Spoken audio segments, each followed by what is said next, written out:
Yaban Ezu Yaban Omo mochi omo galamse no omo tu omo yabema omo amnesty no omo saba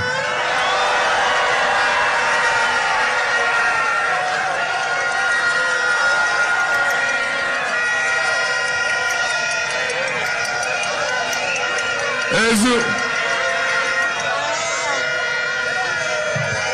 Mojidi say Emrebia omo from here omo enu omo ho enti yebe yi omo na yama omo another chance. I can confirm to you that you are going to see a fight that has never been witnessed in this country. President Mahama is going to lead a very ruthless and relentless campaign against Galamsey. He has not minced words at all. We had a brief cabinet meeting earlier today, and the president was very clear.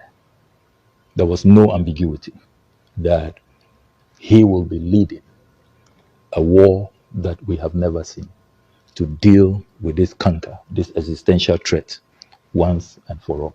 Mibusa abai mibusa President John Mahama enti nanu a wote se wa won krofo ni bi tu Galamsey no why you moden President John Mahama mibusa se nanu a wo se wa won krofo ni bi wonnim so mu tu Galamsey no why you moden because enema hu se mo bubo na Akufo Addo de se na Akufo Addo esan Wontumi ti enti mo bubo na wa won krofo na wo ya aware wate national security akatel say omu ye Galamsey no President John Dramani Mahama papa respectfully why ye omu den time ye di Wontumi ye season nyoma no na onko sa forest ni mu ba Galamsey da so koso nti e tell say enye Wontumi se mususu se oye Galamsey a anaso ode na ade ama obi amane ye Galamsey ni da so koso dika Galamsey ni koso under your watch tina nano me catch you say national security our cameras a be bia wo Ghana ha bia no omunim krofo mu ye Galamsey they know untimi nka nchem say president aye ma briefing no unim wo NDC form ye Galamsey Yankopon kwa na enokafo ebedru baabi me se ebesesa na esesa nso a te se de ka no na ano no ebeka ne pepepe ebema nkofo atiase ebema nkofo ahu se untimi mfa nipa a life eni agro things will change ato forcing okoka expressway wantimi ankoka bypass eno ametie me makoma ye me hweme se na de akra sembe ni yewra ato forcing expressway no also we sika to special fund accounts be wo Bank of Ghana sasika no $300 million anka we ya wo de be wie bypass no mpacho tie o na no ne etia ne aka to se aban expressway ni ye na mum na Akufo Addo aye bypass wie NDC abaya enfi ye enra yewra to force na nka bibia head of research so can bibia ka kire me or can bibi for expressway no not the focus here on big push projects no me na expressway no na wo ba be ready budget na two parties say won twa sika bia mba me expressway no e can say bypasses no which is key me amusi mi ato forcing enti se de kan why wa adwen say expressway no so no kure wom ne say ye di kan ka cho say expressway no President John Mahama ontimi wie ansa no afiri so na ne amanyofo ye ka maso odin sa. This is the 24-hour economic clock. One job, 3 shifts, 3 people. 1, 3, 3. One job, 3 shifts, 3 people. Obiabe didi, ezu, ni anawi ye nurse ni anawi ojuma nipa awi ye ejuma. Yebetimi aboa onu esidan. Na debia bosombia yetua oka, ne ate okakra. Yebenya companies bi. Na omone banks na yejuma. Enti se onim se wonyoma e ba ubekwa ko hu omo. normal bosia sabusia no di bechia abanto ni gapo ha ni eto bia ewo ho na we container si ya no moyi e de akoto terminal woni aban ni asembia. We shall reintroduce automatic posting of teachers, and we shall scrap the teacher licensure exams. Afeso ya green say koko na debia ya de kwa manone na yakoye nwedwuma ho ne ya chocolate ne de abre no. Yes, you abre ya pese factory na ya de ye koko no ya de ba bibia yedua koko no. We for no 15 you better be 2 borehole near the polytank see ho. And I can assure you the price is going to be a very, very, very good price. So those of you who don't have cocoa farms, go and start looking for land. Is that in the first 120 days, we'll provide the seed money upfront for the Women's Development Bank. 24-hour economic clock. 1 job, 3 shifts, 3 people. And one of the things we'll do when we come back into office is to complete the 200 community day schools that we began. The Agenda 111 hospitals they are building, I'll continue and finish them. Our president is an over-pumped sports kid. What did you say? Our president, Nando Dankwa Akufo-Addo, is an over-pumped sports kid. You're calling, wait. You're calling our president a kid? Oh, he's behaving like one. He's throwing tantrums. Isn't that a bit of a low blow? If the president, a man of almost 80 years, you're calling him. So then he should stop behaving like a sports kid. Our president is throwing tantrums on the international scale and embarrassing us. It's like you going to a church service with your child and your child is rolling on the floor and screaming because they didn't allow him dip his hand in the offering bowl. That's what our president is doing. This is the same man who ran around with these rating agencies and their ratings when he was candidate and used it to poo-poo the Mahama administration. He has overseen the worst economy in our country, reduced our country's economy to junk status, toilet paper status. And when they are telling him, he says that why should they tell him the truth? Our president hates to be told the truth. Now the ratings are getting better. The ratings are getting better. Because you are not paying your debts. Incompetent and useless the president is. You can't say it any way nicer. And this one, when I say he's a useless president, I'm being very charitable and nice and kind to him. Because the president sits on his ears, so he doesn't hear when we talk. All the difficulties, negativities, obviously, I know, radio, so they did do attempts all day, all night. I was also because we could say, hey, I don't for once a man. I mean, all of these things, but they don't disturb me and they don't derail me. They don't divert me from the project ahead of. When for no 15, you better be 2 borehole near the polytank is ho. Usa galamsey. Wadu galamsey there. Baby I can't kono. NDC for you pese to aso aban mu a. Yema ye nyumere. Because kwadu December, last year December. Me fa kwana utumi fa barakese kwan ko pie fufu ebesi adudama no. Na galamsey ni left and right. Na bibi enwe ekese galamsey. 3 months ago me fa kwadu bonkum ni fa. Ehimfa. Fufu kwana ko pie adudama no. Omatiasim. Ya tiesim atese galamsey no mfidi suo anyasem kuma. Ele ne chenchen yanka me in particular. De ne yanka fa galamsey. NDC. De be ne yehu se galamsey yeti MPP for. De be ne yehu. Ene ma 2 MPP for nyina no busia se NDC for ya fasu yehu with respect to galamsey. Dabi. Bosontwe ye ma le he galamsey ho. Ba bi no me galamsey. Adansa so kwa ne bi ho. Dabi. Fampo e friends. Oh, so kono kwa na ewo ho. Baya new areas bi akwadwo ne bi ni ho. Forest bi a na yi kanokra wan yi. Wow. De nanze na to park kan wansem. Amaru shako kabe. Omo si sa abeswa forest. Abeswa. Eno kwa dansa so kwa ye tu ade no a edu police station chi. Eno ask the police penyo to no. What were they? Yes, I don't know one kwa eye ko to asetukuru. Yedi. Nipa tewa ye nipa bone sem di asem ne yan kan tia MP before say wo mo ye galamsey o man wo mo se no ene ye hu se galamsey no ense o mani bio ene ndi jifo bia tiagu mo man pani ko aka tie se ye nkofo ni bi ye bi na asem di say o man pani mesre wa san nkofo ye nyi wo mo man because wo mo ntimi fo mo sa du su man bone no e ma me fra yo me di ntem ense me obi hwe me ho to ba ma NDC Because me can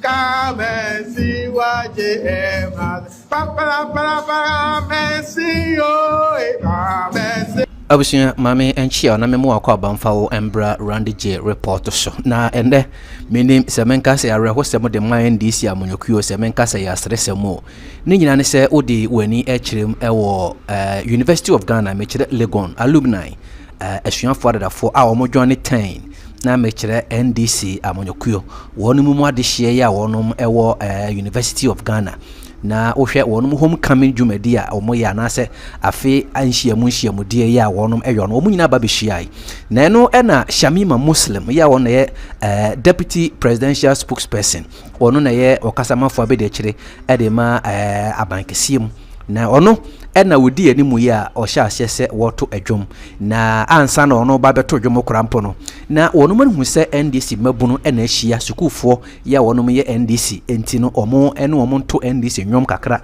na wonum fa nkenya wo mo ho na afei wonum pagya NDC nwom ya na agiegu wonum pagya NDC nwom ya na agiegu afei de na chese ho atadin obi akorampo nsoso fise NDC nwom no na mabunu no se enye omo akono se enwom no mu sem no emboa wonum osade yo yenim di omo pa kire wodi eni kantie ebra wonum pagya NDC dwom senka wonum nsoso no mo tumfa nkenya wo mo ho no de kokosiye take party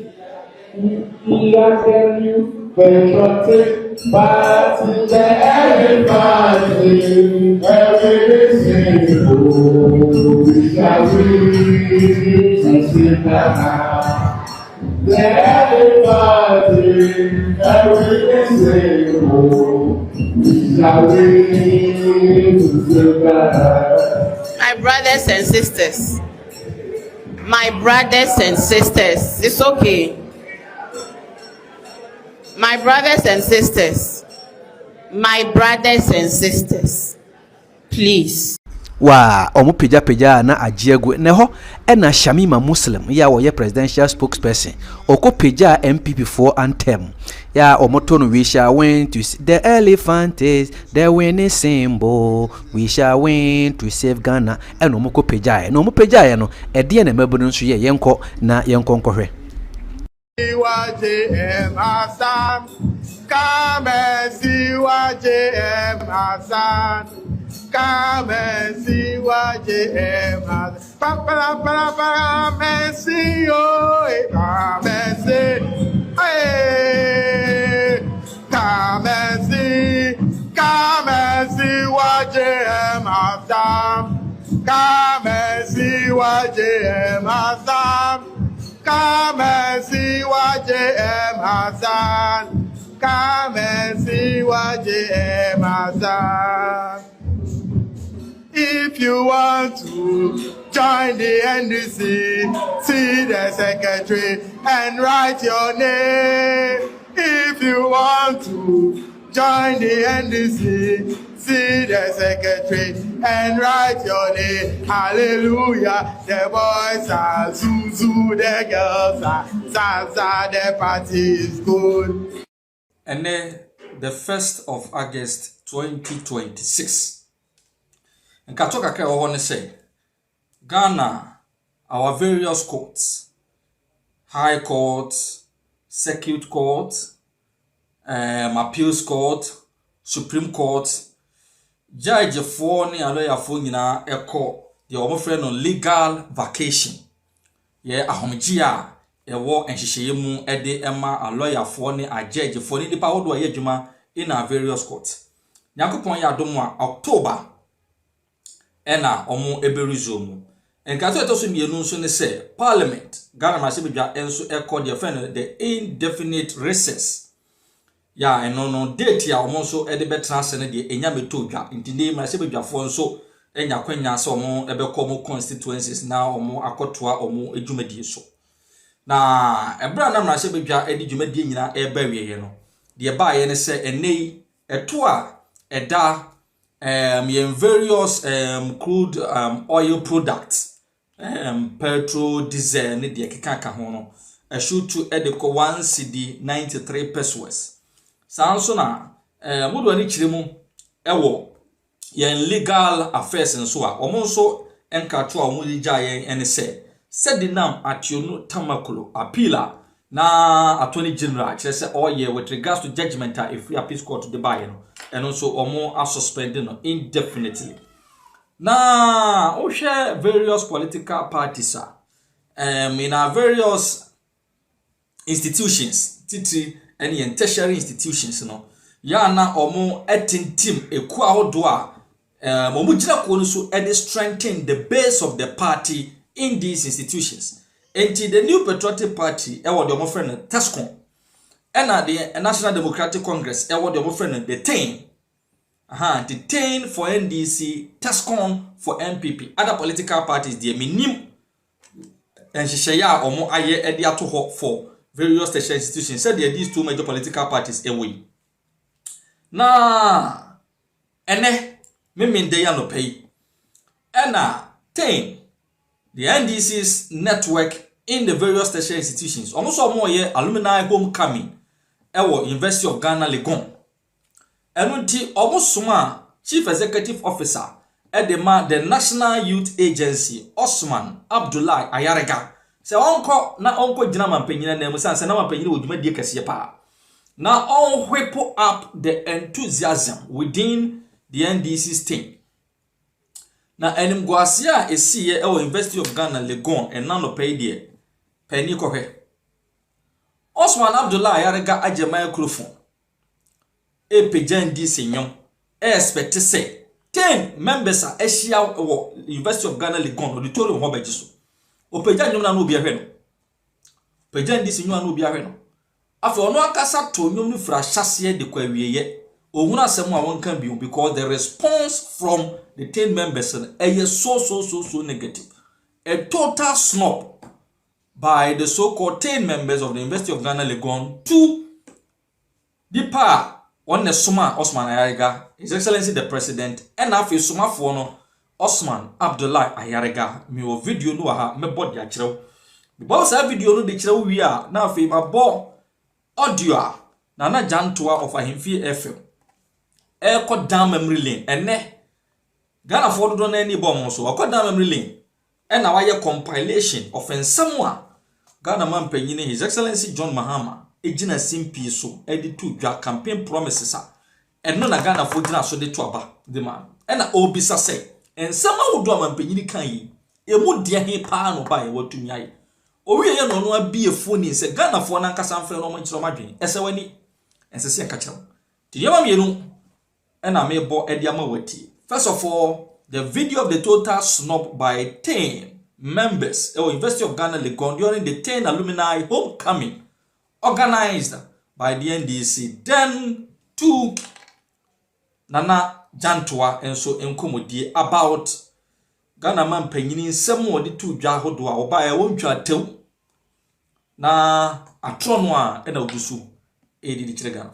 JM Hassan, come and see what JM Hassan, come and see what JM Hassan, come and see, oh, come and see, hey, come and see what JM Hassan, come and see what JM Hassan. Come and see what JM Hassan. Come and see what JM Hassan. If you want to join the NDC, see the secretary and write your name. If you want to Join the NDC, see the secretary, and write your name. Hallelujah. The boys are Zuzu, the girls are Zaza, the party is good. Yeguso Kai President John Mahama in Sama Okai and so betimi idea. Ojuma nipa awuye ejuma yebetimi aboa onu esidan na debia bosombia yetua oka ne ate okakra yebenya companies bi na omone banks na yejuma enti se onim sha wonioma eba ubekwa kohu omo na omo aba obosia sa abosia no omdibechia.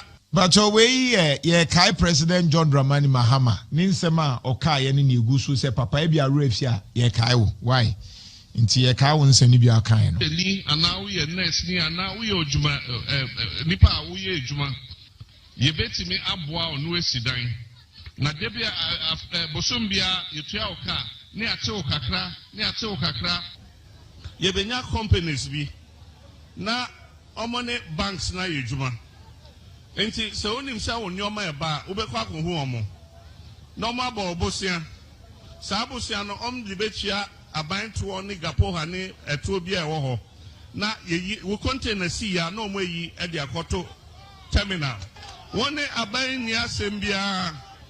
We shall reintroduce automatic posting of teachers, and we shall scrap the teacher licensure exams. Afeso ya adrese koko na debia ya de kwa manone na yakoye nwejuma oho ne ya chocolate ne de abre no yes ya bre ya pese factory na ya de ye koko no ya de ba bibia yedua koko no wefo no fifi ye beba be two borehole ho near the polytank si ho. And I can assure you the price is going to be a very, very, very good price. So those of you who don't have cocoa farms, go and start looking for land. Is that in the first 120 days, we'll provide the seed money upfront for the Women's Development Bank. 24-hour economic clock. One job, 3 shifts, 3 people. And one of the things we'll do when we come back into office is to complete the 200 community day schools that we began. The Agenda 111 hospitals they are building, I'll continue and finish them.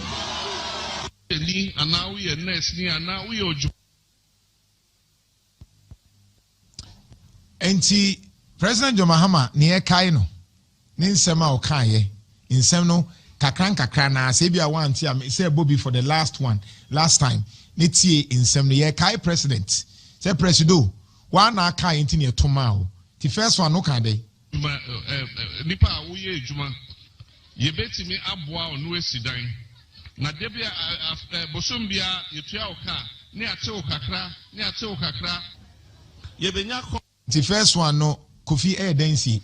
Edansi. Nti wo ye adwuma ye betumi aboa wa ma wasidan nti bosumi bia betete nkakran sa. Right. Nti ye nto asa ye de bre bi beto sa bre no enwie no na kire se wo ye adwuma ye ni a wasi wodan ye wie. Na president ni die ma no. Se onimi kwan a ye fa so sidan. Onimpa oyawe. Teacher ni a ye tia ne ka 3000. O de emphasis teacher ni a tia ye nya calculation bi wa. Ye nya no quick one. Research team munye ready anya calculation teacher ni ayetua ne kai bia 3000 okay kai say oye papa it's in 3000 no okay ne man nko a bedi half na abeka 1500 abeka 1005 okay 1005 no susu a wato a na ebie ndru 500 utilities in buy maybe obefa no obedi 500 enti emfa say abanti teacher ni 500 a month. Okay, 500 cedis a month. Kai say ene 200,000 kura nti mean sidan. No kura wum no. 200,000. 2 billion nti mean sidan. Obi a wonim edense nim say untimi fa 2 billion. No, anka ba bi wo anka 2 billion betimi sidan. 2 billion nti mean sidan. Nti 500 cedis say teacher ni bi 500 cedis times 12 say 500 cedis times 12, 6,000. 6,000. Okay. So if 12 months, teacher ni yet no 500 ebe 6,000. Fancy obey Juma 30 years. Obey Juma 30 years. Fancy obey Juma 30 years. 180,000. And no cry and do 2 billion. 1.8 billion in Obenya. It's a teacher in year 500 cedis every month. Now, oh yeah, Juma 30 years. Yeah, it is 500 cedis 30 years. Bosumi bia no say a womb 12 months. And you calculate ya about 360 months. And teacher ni bia wedi 40 years. I bia ojitum se President Mahama ba. Obenya dino. Okay. It means that obekwa retirement no na kan 10 years e wo se yetete no. Aye, obekwa yeah. Nti ekwan be so no obefa so atete no. Obebre enye yi. Okay. Enye feasible. Yanko next one. Okay. Companies be na omone banks na yejuma. Nti se onim se onyoma e ba obekwa ko hu omo. Normal ba obosia. Sa abosia no de bechia aban to ni gapo ha ni eto bi e wo ho. Na yeyi wo container si ya na omo yi e de akoto terminal. Wone aban ni asembia enti we nso na o kire sei o pa kire sei ti say bia uyo bia wudi dwa wo kra nneoma ba onioma na wo kra ba e bia na wo nka ejuma no wo pepa so be nanso e bia nneoma no e ba ne say wo kra ba hu sika sem na de o pa kire ne say omone companies bi edi nkomo eduru a ye be ma obosia bosia no eno no na wudi koyi wo nneoma no e be boa ma expenses e wo ho a ya na dani da nyina e ma wutiri ho atutu o ejuma na o ye no sa challenge ni nyina be solve nti e de ma wa ejuma na ekọ anim na wuchiechia no nkakra and for all we know it's a political talk and ye gusu busa say wa wo ye sa aban ejuma yi bi na bi na wo pese wo yi wo nneoma se sei aban no aye nhyehyɛ sa say utimi na etua wo sika no in advance na echi watete ana mo amuyi nneoma no. Okay, next one. We shall reintroduce automatic posting of teachers, and we shall scrap the teacher licensure exams. Enti when you know say enti the upper chair ne say esuafo mo koje ntete se mo ba ya kyerɛkyerɛfo no de aban na ka se obey ne se nyame adom na Ghana fo to abama na eni ewuwie ya na aban ne postu se koye adwuma ena no so obeka ya GSC omo ye recruitment bi ye Haruna Idrusu e ka se na ope 50,000 slots na okoye no Dr. Kisato Force and say Ghana sika sam ne nya de betumi afa akyerɛkyerɛfo 50,000 obetumi afa 7,000. Okay, 7,000 pe obetumi afa enti president ka se unya wie ya na ye postu. Okay. Na afen so saka say sa teacher licensure exams na ewo ho na esuafo ni bi ntumi mpase sa nneoma ni nyina no obeye una ye teacher ni o matwem ana dabi omu ntwem ade ba ko anan okan say politicians o kan asem bi say politicians kan asem a yembisa who does what by when. Now the etieni okan sa asem no quick one osan be sesan na no ka say mankasa mess crappy say be yanka yembo sa voice no ebio we'll get that voice. Okay, or say be ya obeyi efru eche no san be ka say oh ye de ka omo nhyehyɛ omo ne omo musuan go school ho say de be ya onwie school na what they aka no so afeso ya dress koko na de bia ye de kwa amanone na yakoye nwa adwuma ho ne ya chocolate ne de abrɛ no yes ya abrɛ ya pese factory na ye de koko no ye de ba bibia ye dua koko no. Okay, the last statement okay or say factory na ye de process koko no ye de ben wo bibia wudua koko no nti ye busa say koko hu nsem no President Mahama factory no ewe hin meboa factory no ewe hin yento aso when for no 15 ye be ba be 2 borehole wo ho near the polytank si ho. All right, nti ye busa say wa ye koko hu adwom ye 2 borehole enya sa mo am ye koko me bia me bie lines me bibia me bie lines no na ye bia eneme mfa serial college. Okay, eneme ma serial college mfre. Okay. Aha me Magana for now apart from serial college no enemema omo afre no mati tie bia we kokoo a ana se bia we teacher ni aha na se bia ope loan na ubenya ewo ho san hyehye no nurses for kra ne ka se obemo mu car loan ni sa no say o kran car ba me ka se o mampani ka se we teacher ni ana se nurse na o kra car aba for personal use obeyi eto na eda so no free ho miti ento aso assure you the price is going to be a very, very, very good price. So those of you who don't have cocoa farms, go and start looking for land. Enyina nso nim de say cocoa. Ebi kura sala onya ntia ka nan say no tia ka. Yes, production no kra a decline 16%. Ti cocoa na nkofo koye no eso say bete. Eso say bete. Cocoa board dey say weather condition na. Yati. Monka brofo nti Cote d'Ivoire de weather condition ni ho. Amanyofo. In the first 120 days we'll provide the seed money upfront for the Women's Development Bank. Or say for the first 120 days, and now back 120 days, or honey eduonu say oba abemu amfa say abosomi miensa say 9 obe produce money for sa Women Development Bank no. That Women Development Bank no etumi aye we no need a seed money. All right. 24-hour economic clock. One job, 3 shifts, 3 people. Obiabe Didi. And one of the and see 24-hour economy. So obi e didi a. Obi e didi a mama yehu.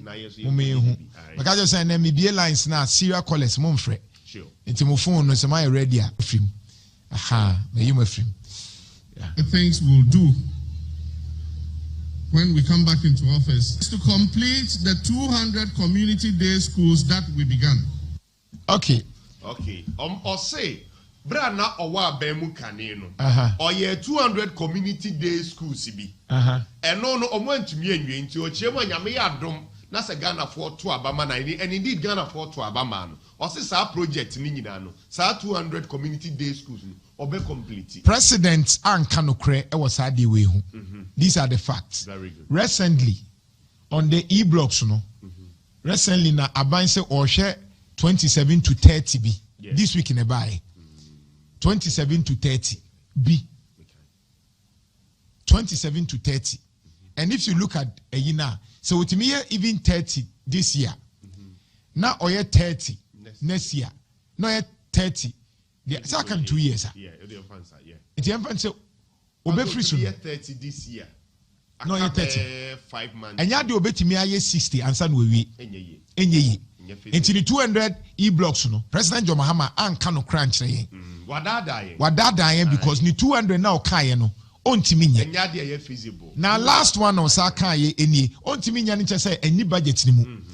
Now the last one on kaya any agenda 111. Yenti no. The agenda 111 hospitals they are building, I'll continue and finish them. Yenye nim say agenda 111 no buy no sisi kani ho. Meboa. And no crown no so say afi na omusre ankrankre say. Mu sika mo beye. Because aban ni sika.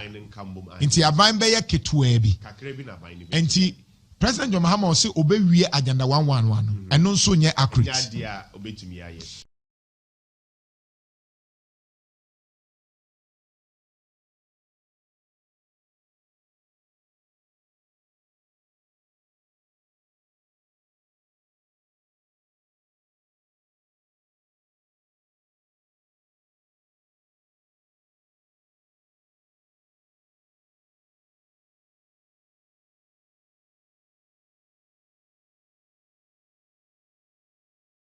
Because the NDC focus what's not bemu another time biomo padia Ghana no enke emphasize baby ensunka Ghana ebesa 107.3 nene ye nu ye ho say ye kase ira Mahama ye to abama no a ye hu de oba beye ampania pa wonum say na say budget budget review a ye wo hwe appendix mu ni ade a o ma account for COVID collections as part of their revenue. Na bisa ho say nye COVID near brand first January. It is Africa na show on my COVID no. Ye ko fa we. Omo security don moji COVID no. Ana say cut and paste time we be see no. Eno ɛna ɔmugusu ɛyɛ ade ne ayɛ matro kasa hwɛ ne ato forcing hwɛ project a waso akogu the constituency and the conflict of interest single source yeah. Not to say the impunity and fire home the person ye na ye control bibia usa galamsey wadu galamsey de baby I can kono NDC for ye person to aso aban mu a ye ma ye anyumere because wadu last year December me fa pana utimi fa barakese kwan ko pie fufu ebesi adudama no na galamsey ni left and right na bibia enwe ekese galamsey 3 months ago me fa okodo bonkum ni fa ehfa fufu kwan na ko pie adudama no o ma tiesim ya tiesim atese galamsey no mfidi suo anyasem kuma ele ne yetenchen yanka me in particular de ne yanka fa galamsey NDC de be ne yehu se galamsey eyeti a MPP for de be ne yehu ene ma 2 MPP for nyina no busia se NDC for ya fasu yehu with respect to galamsey dabi boson twe ye ma ne he galamsey ho be no me galamsey adansa so kwa ne bi ho dabi fampo e friends so kono kwa na e wo ho baya new areas bi akwadwo ne bi ni ho forest bi a na yi kanokra wan yi de na say na to park kan wasem amaru shako kamen omo si abeswa forest abeswa eno kwa dansa squad ye tu ade no a adu police station chi eno as the police penyo to no what were they ye say adana one kwa ye ko tu asetukuru ye tu edi ani patwa ye ni pampon sem dia sem ne yan kan tia MPP for say wo mo ye galamsey o man wo mo se no ene ye hu se galamsey no ense o mani bi ene ndi fo bi atiagu mo man panyi ko aka te se ye nkofo ni bi ye bi na asem bi se o man panyi mesre wa san nkofo ye nyi wo mo man because wo mo ntimi fo mo sa du su man bone no e ma me fra yo me di nteme me obi hwe me ho to ba ma NDC because me kai se obo hu die nyina ene dise wa no anye din dise wa nkasa enti aban anase wa nkasa ma MPP aden supreme leader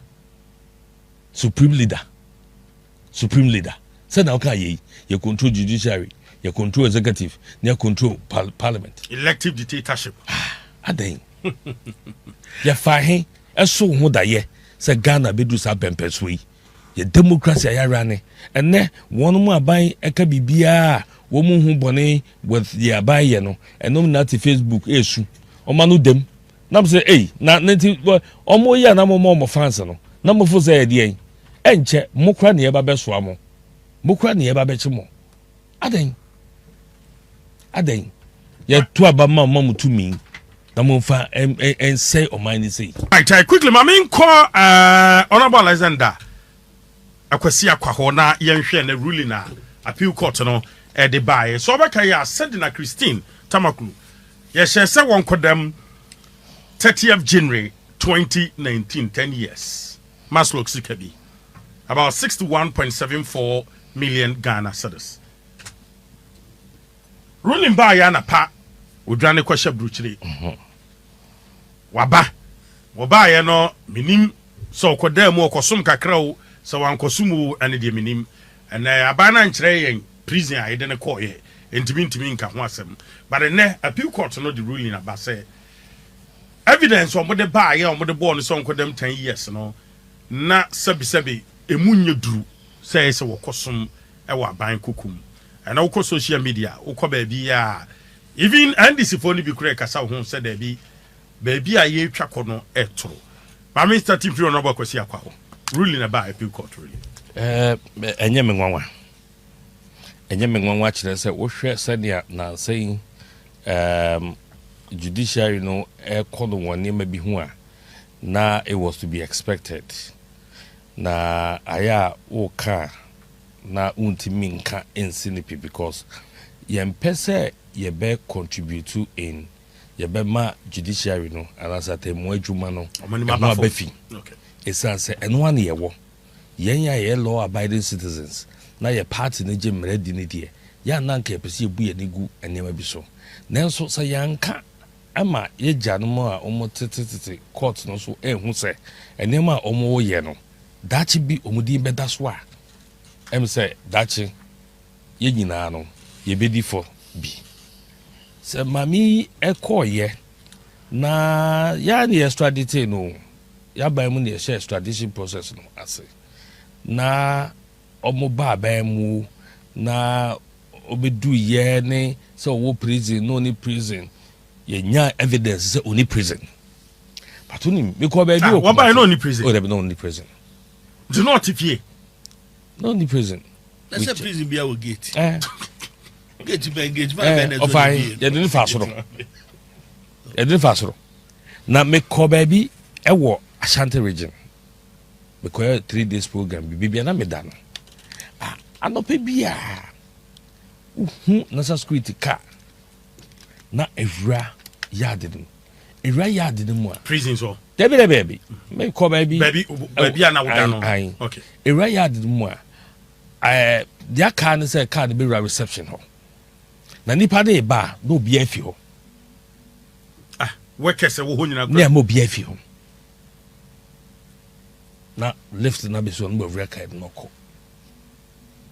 the same time obeba the same time ti one day omo ya say omo clear hodomobia enkodo na mi ra another space bi e wo ho na bi na hwe nipa no ne se na bagu ma ya fin mu ni ade a obewra mu no unhu nanim but I suspected that she was the one now suspected say why Sedinam 107.3 I suspected she was the one a hotel and yet hotel depending on ko bi very exclusive very exclusive you me who say enkusi bebia because that was when another minority for I started I confirmed to my colleagues a press conference and I say this is exactly what I had seen omo and confirm I'm not sure omo kwa no ebe press conference the next day because almost katwa moment evidence say she is not in any of our prisons na adia ene eba ye ruling na ba ene nipa wakasama NDC na makai omo post ahodo Steve Mantia Oliver Baka Franklin Kujo ono no de hye say wa ba mu no say ye adwuma ni ye ya engenye sa appeals court ejai another way man but Franklin say Oliver say on share NDC ni bia na ni age sa ruling ho enti say Attorney General say stay of execution of this ruling. I don't know how far. Yes. But Attorney General no on a representative abino. And the prosecution on a lady. And then a beba ye de mamia ye de na tum 10 years. Beba Ghana yes ye ko appeal court ye ko ye appeal. Attorney General no be representative the Republican no was say 1 year way. Na abana tension that means one year way obi na etia na so and I working can work no baby and yes friend appeal no a o file ye no ye serve o minor na ye serve state no and as such a high profile case into no prosecutor ben and na say state rep ben and e be ko o ma Attorney General enya we what they share Office of Special Prosecutor ruling yebema kwa mo ye wadwuma but Attorney General wo ho kwan say wo ye wadwuma no ano obekasa case we yentwem. What are we doing to the judicial system? Ede ne ye wa no de wa betimi ahye yankura ne hu no say sebe udi mi bone a minim say me ko atemu adwuma tribunal system ya befam ne ade ya kasa mu ati Yusuf for kasa mu ne ade ya mo se enu ana mo be ma be pass ho law. It is say no de one here traditional ones no mo yɛ ne deɛ mopɛ na mo mapagya mo die adan enti obiara te ase a ɛnyɛ yie obiara te ase a I mean what say about the legal issues no a common sense ɛyɛ adwuma pa ɛnyɛma no bi wɔ hɔ no mu a wobɛtumi de technicalities afa ho adi ba ade a wafa no wayɛ dɛn wafa ade a wafa obiara nim sɛ wofaeɛ evidence a yɛ advance ni ade nyinara ɛkyerɛ sɛ wafa sika mo de gu bottom ekohyia filling station hɔ no mo ɛhyɛ nyini ade nyinara no kyerɛ sɛ dɛn wafaeɛ na ɛnyɛ saa nka sɛbe wodwane kɔtra abrɛkyɛ hɔ yɛ dɛn a trial ɛkɔ so nti wonim sɛ wo no wodi bem no na nka watwɛ ama trial no akɔ da wieɛ na wode hwɛ nolly protocol ahodoɔ a yɛbɛfa ɛde ama amanfo bebree akɔ ɛnya fa amodie na obi a yɛ sentence ne dada ɛnɛ trial judge a wɔto ne bo yɛ adwuma no how would she feel? Yes, obi a wɔ right to say obi appeal, but for such a case obi anim say that opefee na we yɛ sɛ there are not enough grounds then na person ohun dear part of that person ohun dear kɔsoɔ no me yam hyehyɛ me right and that ruling that by who soon so at send be oh dear wɔ hɔ say on say the gravity of a case any evidence not too much evidence no it lies in the bosom of the judge need to be determined say wasam a woka na munya du me tie wasam na munya du enti dachi we obi ani tua say me ye ni sei na ma pekwan bi so afesika obi obefesika bia no ofa bia de obehia ne so mo na man yoku no mra na wo mo a no mo gina court no na ye di o masem na ye di no only prosecute ebebom na atefi o ka so mtra ho kwa sikom de boy NDC campaign and so no de mo share NDC campaign mo na nya de keto intene ebema obia obepese obebo kro no obebo man no kro no obo man no kro no wia no wabo mpa ya ya adwuma se the party mna power the party ba power dia and one no amount for boy sobo and I'm better on a case I would war wanting me na moyede you see the wheels of justice grind slowly sebi nyeti mu po a wo say chinchina cha mechiwa to mu a obetwen ma wa exhaust all the yina and that is us democrats are yedi agem ready yedi mra ya adwuma na obenya yenuanu mu ya they are quick to sentence and they are quick to bring their own out 107.3 asase pono no aden obia boto enye obi dese ye mo obi nkodam onipa bi adam ye de ko yewi ye guso ye adwenwe ho ye ya it is obi onipa a wodo no ekodam a eya but where it is so obvious and clear ade ne da hopefe won sori emfa kwan bi so sei ebasa no ugu ye judiciary no enimase enne obia yedin obia ayedin bibia tibisi mami ko honorable sampaio ya hwe rule ne bae Sedinam Christine miniama mami chiamu na honorable so minchiano na mdanasi hey ose Tami danasi onu nim se benun komodie wenye benun kono enfantudwa asifa tudwa enfantudwa ebra so se yenya wonu mu a womo ayebi ahwe omo ayebi da tried and tested omo ayebi da that kind of maturity ya the running party no omo be so party this time some reorganization na ye call ni nyina about maturity because ye wo abamu na wo mom ye mature de nyina no adwane kwa aban mu ye ja party no to ma ne be ye obia kekesa se bio ye wo opposition a ye hia hoden ene ye de apia party inti mind also no. Wow, fantastic. Offer. Endorsement do e achepa na o ma yen so doso na unze enye de ne de eco election agro no yeni ti ma minchi amena na se so but MP ba ko a wo ka no kre ba ko ni honorable Kwasi obi a obetete na me ko endorse no awe ni e me ko endorse no no ni e be ba be juve post no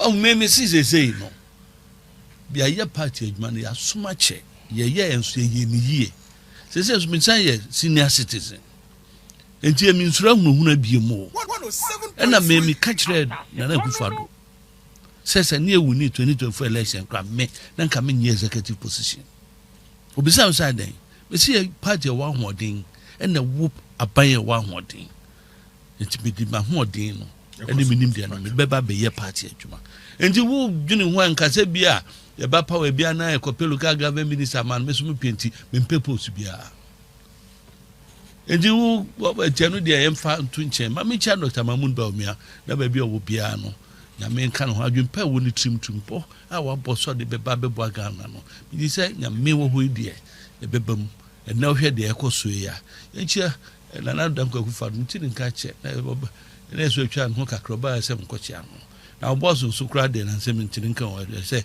gabi se echina bebe obi ametuchi no dende asana masama kokumase wo kai se wo studio ha na meti babia honorable tia 25th June 2026 ena meka se NDC amanwe President Mahama bawe wo mu ye scammers wo mu twatro wo mu ye content creators na mame no makofa na ba no wo mu beja ha wo mbekọ se ko ya appeal ja o kan no mo jano but 25th June 2026 ena meka asem enti me ena no pa na me TV ba ku bi so ena mo ka so asem no ena no mo bebu ano aso anka je host na so hia o mo jano ya nwe program no kra na ruling no ba se ya jano enti me anya me nwanwa but hawe wo mu ni say ene na o si bibi de Debbie, what's your friend saying? Jahin.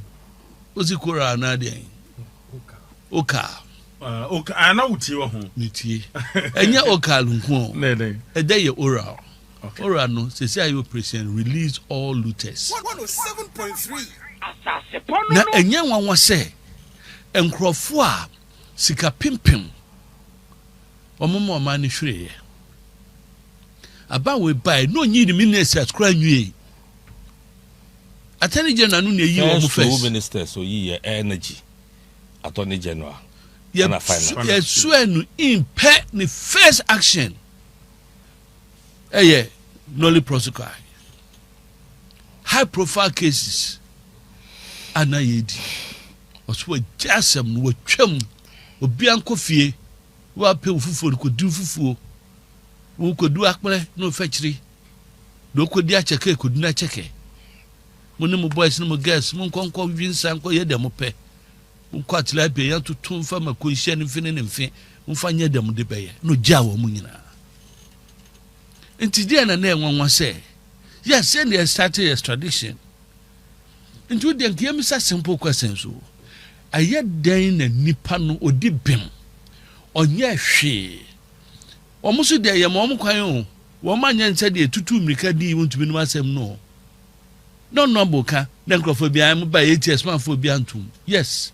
ya phobia antum simply because the person mrano di ne kwan ekoko wie enkanne so wontumi asemi se wo mu din frinchim said the person di no na nkoye se obi asem against obi asem ye begina ho na ni lawyers no court bia na wo ma appeal bia na about agu eno mo take time said the opuninim nya kwan to me kwa appeal 3 months ni anka nwie e ma na sem ni cheye no a could be anka ho asem na buy nam so di fo a could be anka ho asem but we say the dimrika say do bi pam ye no ma many can say every day better case no so ya nya ni sa ye ma opportunity baby na montia say no lawyers call court e to be a court no stay some of the processes we can't say petrol ko hwe ho yare ya opozu ye ma kwan say ko na koye de wo koye no amanone wo koye na akoka wo enti se wo bibia nimu a wo ka ho ye de enti wo sam na kan nyina no ye di asem no mra na woni ha ene ye bu awfo na judge no di asem no efia se wa no lordship or one of the best criminal judges jurists no onimadi ankasa memi ninu yie ma kan cases be brawadie so diligent a judge yam puano yam bribe no mo de ya mo nkope ni judgment no na mo nkan mo kan wi a mo beti asem na se ya start extradition and you free abem mo baye na mo de kukwasa and am so mo akunya order no the catch obia e wo ba biara e na nyame adom ne abefu nti no wo kan asem anyira nam ka se wom de nbeba e ye ploy keke wo mo ba no ma bija no sonko na bunu hene enya wonwanwa se enka president kura betimi amma no obaye no obetumi so otwen kakra osibia ye be this 6 March nti no me release prisoners nti mama amnesty presidential pardon enko bia kra nka ho hwe but use the judiciary baby am worry wo pa eye ade bia ye kire wiase ye kire Ghana for when they continue to lose trust in the governance system e bia hu sunsan so ne yentimi we ebe enmebu no e bia hu sunsan so no yentimi oba ya ne ya bisa se owoi ona bu ko hu ba bia wo me de se nka yi masutre me de nka meka asuko mu ko hu ba bia wo ye bisa Felix Fosukwachi o se anyo na he prison for so enti na me be se ha wotimi ka ofurata asem asa wona hwe ni school on de woni ba bia wo babu a wona kasama ban woni munsem nyinara wo sign releases nyina no yekobisa asa wonya na hwe prisoners so and as we speak said the miniano minority MPs no press conference no obia nim babia ye de maame no ekoto ye prison ono su no nyese bia court no si onko what's a court or sentence wa or can specific yeah so woman I am found ko ha nyese wonpo obeka say to prison custody and now into police custody and now be under house arrest prison between court no court no sentence ni say she is committed to prison custody for 10 years Ghana ha Kumasi Central Prison ho a man from prison ho obatakwa yawu no abasekane kwando ho baby enkra ha ya wo from feature ha ya yemfruka ye fa from your cross street na o sha fort nse wom de mu wakakra e kwa start ye wenum ba ya kwasa o muntimi ye so na ma mon bloggers akogina baby ya ye ndada no ya ma ke honom no matwa e na ban papa ba ne e bo bi abaso e ho nse wom enti prison ben ye de ne ko ye Attorney General say obey appeal onyai onyai a waste of resources 107.3 appeal na Attorney General onyai waste of resources onyaye nkosi aga enkrofo ahihye adwuma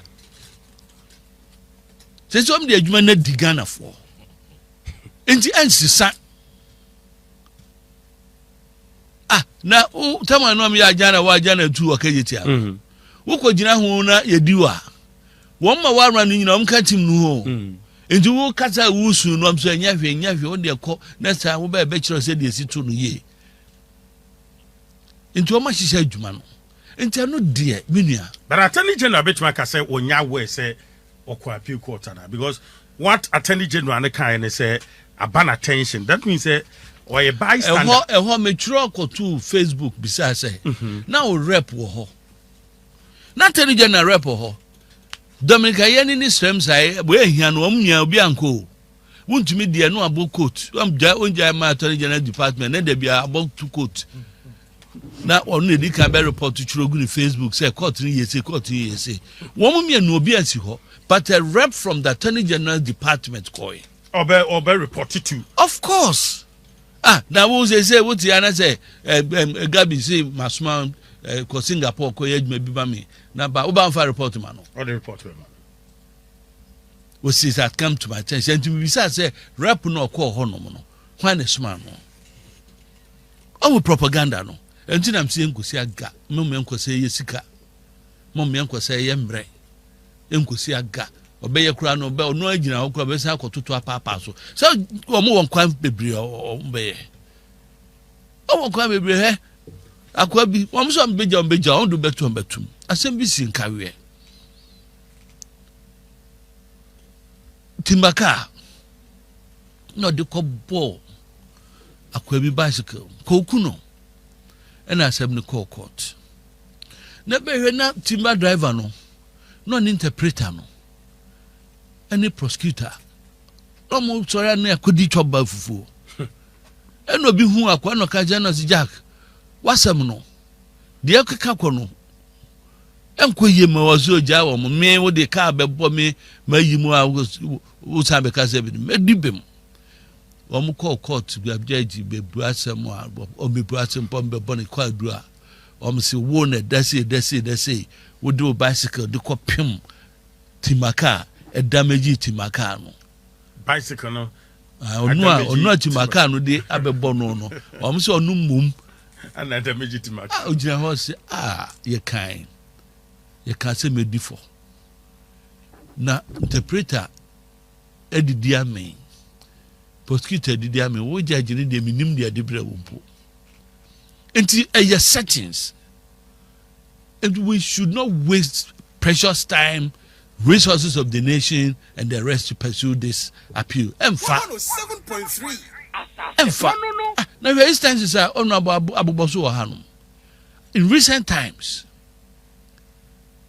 the way you know trying a woman 10 bid, you know. The woman trying no.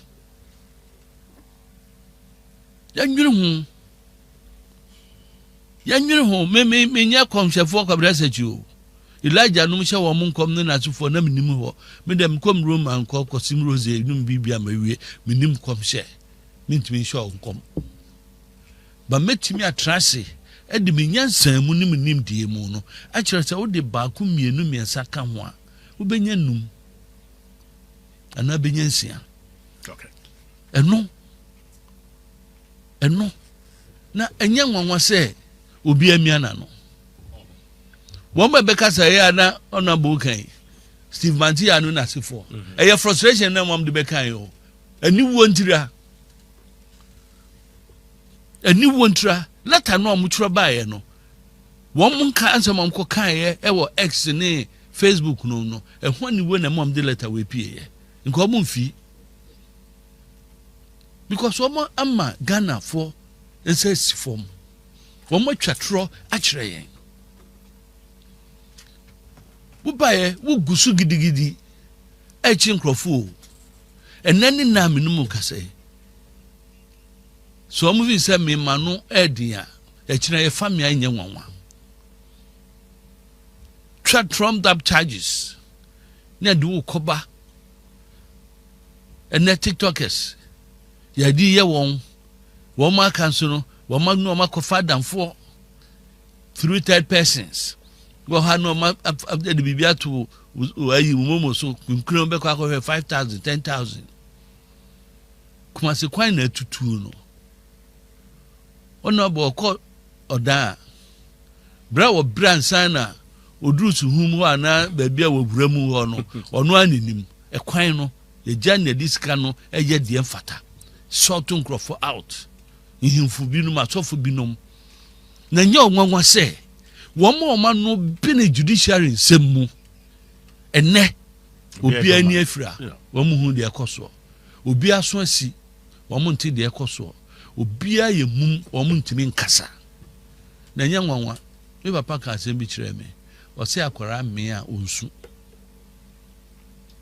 akora o me a nti sare owo a ni ba esu a mon kasem ni bo fu ni se o ma na duane o me no da ho team onsu biem nti akora me a onsu ebi hwa num so a untimi nkasa ahwe aka ketrema nti de ekoso the best right thinking neutral minded real neutral minded persons no woman ka bi na de akeka ko no ebetua ma asem foforo aba wiase aba Ghana ha hwe wiase hu asem foforo ben said the so mulusu the trust of the politician obi atimi ye de ope certain countries sem be emphasis civil uprising but I don't encourage that enye adepa me de mahunu bi from say you two buzi abangu ye na kitikiti na me papa the position onya ye ne ba bi ye ne fire rolling to number 2 aso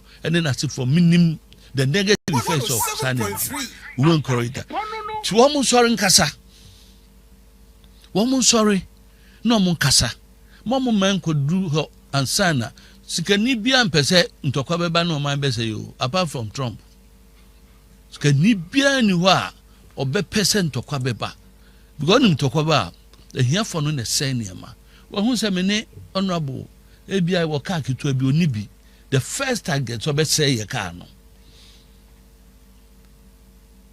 obe ko bubu dan obe twaja ato wo potra wo yem if it's obenya kwano meyepe na sa system no is built when a nkrofo lose trust in structures na yes see enu nkese eye papa no mi ho ano enu ese eye papa no deliberately no nkrofo bi ese no with certain actions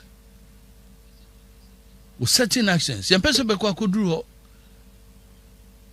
ni ani da ho sa o mutetem bid no se we ya precursor mayan ya ni da ho pa ya hwe de eko right meda so me honorable akwasi akwa meda so honorable Sampan quickly yan hwe one man one vote ruling so a Supreme Court edi aba says ye enye delegate system bi political party bi ya no nipa ne card bearing member otwa ne dues any BBA o ho kwan se otimi to aba eno ya de betumi abo political parties na bi say eno stop it sikatwitwa e political party mu because general elections crowd parties ni bi twa ye we nkura se bi no de bento ankyene ne de keka kan walantin boot no komma nkurasefo yi eno be stop bibia na e ka bibia na yo eno ruling the buy no me general what makes reactions the kind party position me party MPP position en shada mai ye nim say empani be person be dwena ho kakra answer ya state the party position but wo mrase bedwa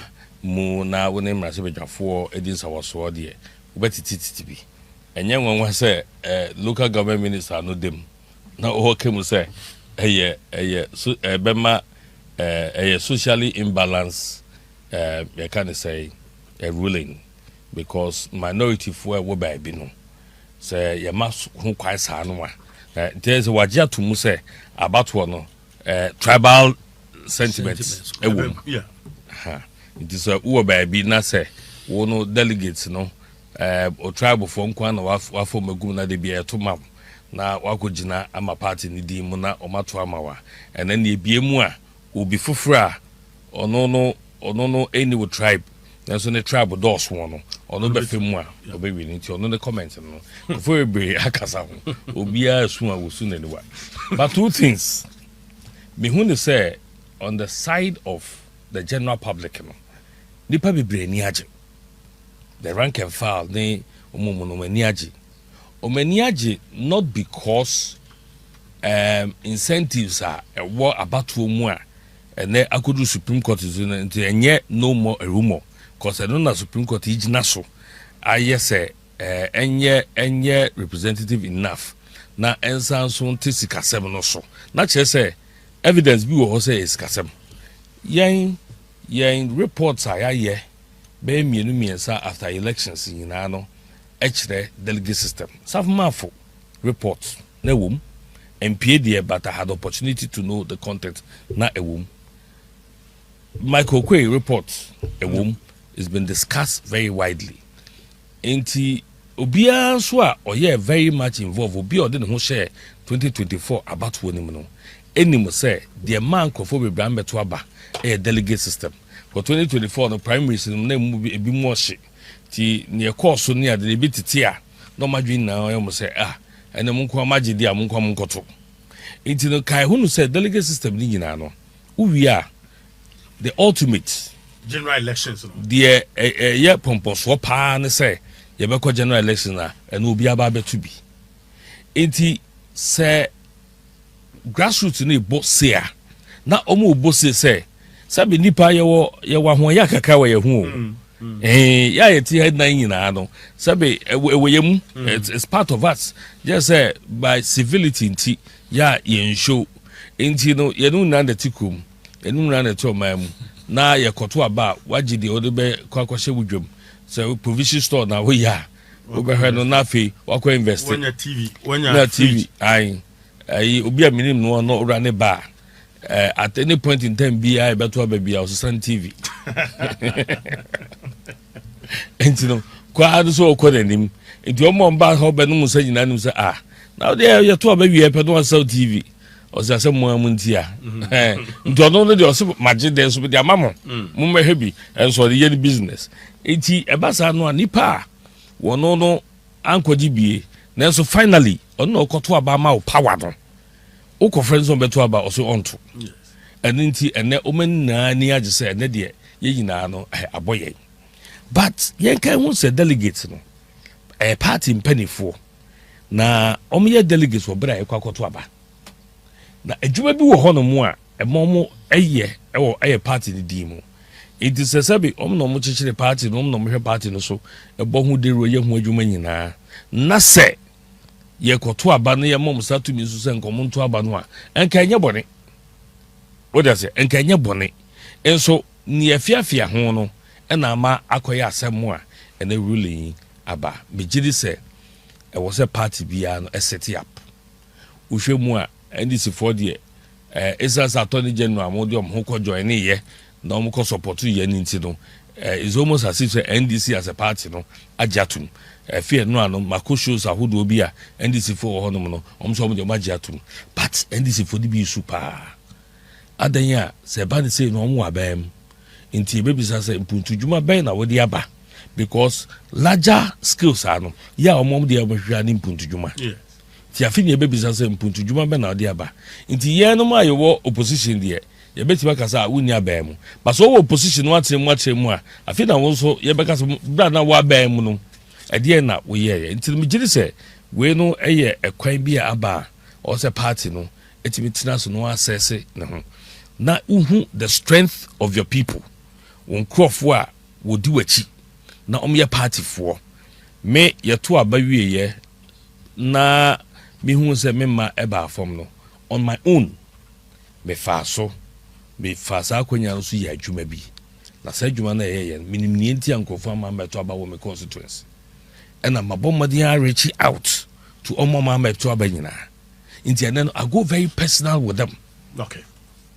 Me ne omo eko very personal because I be to the bia obi wo no mo aba be delegate ne dia ne say delegate nso aba be bibi no de ato aba party mwadwuma pa no wonye party mwadwuma pa no onye because delegates no officers of the various polling station into polling station number no 600-700 people and all polling station ho na ya fani pa be first no ye num and the me no be kan mama yen so mo na mo ye officers ho adenti na muntimi adopt the pa be 100 na mo nyom ho adwuma na yɛn hunu mo sɛ ɔmo so wɔ party affiliation minimum bi a wɔn bɛto aba 2024 adan ya no or panipa bi di ɔmo aba me hɔ nkɔfɔ no yɛ ɛnɛ ɔkyena esu de bi ohun mi sɛ bɛbɛ ɔda me every weekend me wɔda na ɔsɛ maame uhia sɛ nka bɛfɔ obi so ka ɔhyɛ me yia sɛ no afɛ me mp me hia bɛba aya hu sɛ bɛ yia sɛ nkɔfɔ frɛfrɛm na me mu gyinagyina edi nkɔmɔ ɔsɛ ya me hu so no nipa yɛ ɔsɛ da bi ya twɛ miam de ɔbɛkɔ mp hɔ enti miam de ɔbɛkɔ mp wanfa na nkɔ mp nti no wamɛto aba ɛnɛ me bɛn no a ma kyerɛkyerɛ ne nneɛma mu no wate aseɛ enti no megye di sɛ ɛyɛ democracy na ɛguru but at this point ahoboa yɛde bɛsɔ saa rule yi mu no ɛwɔ fam. Right. I want to come back say enya capital intensive and more political parties. Yes. And a base state sponsorship. Say ɔman no emra ɛna ahyɛ deɛ ɔsɔ ɔman no pesca. Ɔsɔ ɔman no pesca ɛde boa sponsor. Nanso uhwɛ mu nso a ayɛ ka amanfo bɔ primaries mu no. So political parties for no a ɛbɛka sɛ ne yɛmpɛ bi mfa mmoaboa na mamo nya ɛnka ɛnyɛ bad deɛ but media I insist sɛ ɔman no ɛpɛ no yie ɛpɛ no prepare because wohwɛ sɛ nea case yi travel ya I had opportunity to speak to one person ɔte time wa proponents no de case no kɔɔyɛ no judges no wokasa nyina no mobɔ mu chinko na sɛ mo ni wie yɛ po no kora no magye ato na wohwɛ mu a wɔn nso sɛ they are part of us wɔn wɔ society mu wɔn mu deɛ ɛkɔ nti na ɛyɛ wɔn sɛ sɛ yɛn sɛ deɛ fɛle na obi anya kukurudo de aba ɛna ɛbɛ but I'm waiting for our party position and then we we'll all align. Right. Mami nkɔ honourable Sampai hɔ mami fan free question a mi bisa honourable Kwesi Akwa sɛ ɛnyɛ capital intensive ɛma political parties no ɛyɛ sɛ state na sponsor political parties na na. Yeah, Brunei, a capital intensive. Even with the limited one, a capital intensive. Okay. Apart from say individuals no, or mobile contest. Yeah, contest I could say. Me my mama party ni power. Where me bahe. Semi full through, semi far for more. Baby a meda de medie me kono. Wabutuma boka kobe 10,000 Ghana cedis. E motomska me de beye party adwuma sebe me ba hai mama meto aduro ene mama e double money me beye party adwuma what you say me too pa enti sa investment no e binumo argument ni so card bearing members a omutua dues 107.3 na sekutua dues na ya yiri ye ho a na obi atua ni dues a parties no ebetime generate sika e dey running. I'm telling you, me my year election man from 92 be permanent. A very expensive venture. Adeba kwa kwesi jed ma wanka. Eye woman be constitute the electoral college no. Ye you see obi oye party ban or party card. You see in good standing. In good standing any day. And yes, we will do it. Your party constitution, Article 3 clause 4, subsections A, B, C, F, say the whole. It's the T item by item, the duties of a party member. Bako, and it's a party no, it's in Jinaya, Ubedia Tumu, no abong the Upa. Bako, ni say, and so we are actively in party activities. It is I could see a word down. And now on a cadem so the crab you were that's a hot for no, say one more communal labor party for no say. You acquire communal labor and say, who I was your party member and say we are part of it. You say we if you mun penny pamon metwaba, you should be part of it. You call rally, you call meetings, and no nema we are active member. Unless maybe fiscal constriction. Say bia wakwahwa so namobu. ana wo yare eno no mpo no ma party na sonte ba ko nso ni se wonya niema egu party no fi se do benya na benya party fo bi na wo mo nam radio so na nsema wo mo ka eno papa pani ba ko bi oso na MPP ni ense bia na obroso and then newspapers na capture as headlines e kotia e party no and your candidate no Miss Abba Pani say a case ye meme non to be namus or to be a may raise objection because the conduct over the years you know and say or your party bar or ye good standing in the yes canunkwa now it's an expensive business we are say Uko America US one more war some sponsors from the presidential candidates but Uko Canada political parties are funded by the state. Africa, Cote d'Ivoire, South Africa, political parties are funded by the state. Argentina, Brazil, I think Puerto Rico, for Mexico, Latinos, no. Uko Asia, China, they one party state no omo assemblyman for no dey no crowd buy a sponsor assembly mako propaganda for so about 1 month you could study one system no and that's for assembly member for no crowd no controlled by government on the sponsor one PPR it is say yes per se send the be ko na be yema ya say hwe hon so na time NDC try some be no right,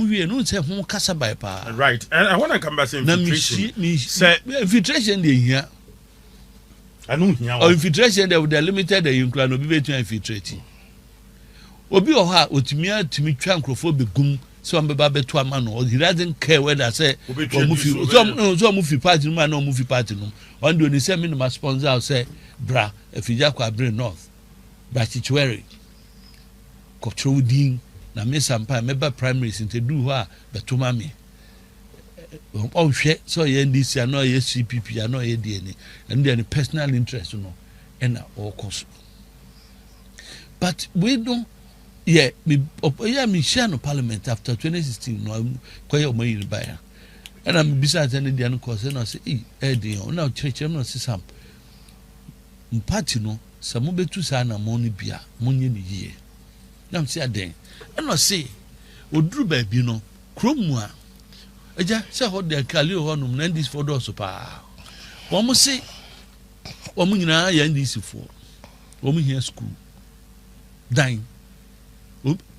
primary no enye ya to amanu so be MP no o say ba bi wo mo so mo here toilet public toilets ko ba bi a say pe boreholes on me ye peace no kra no so what mo say party for no nyina nto abadi bi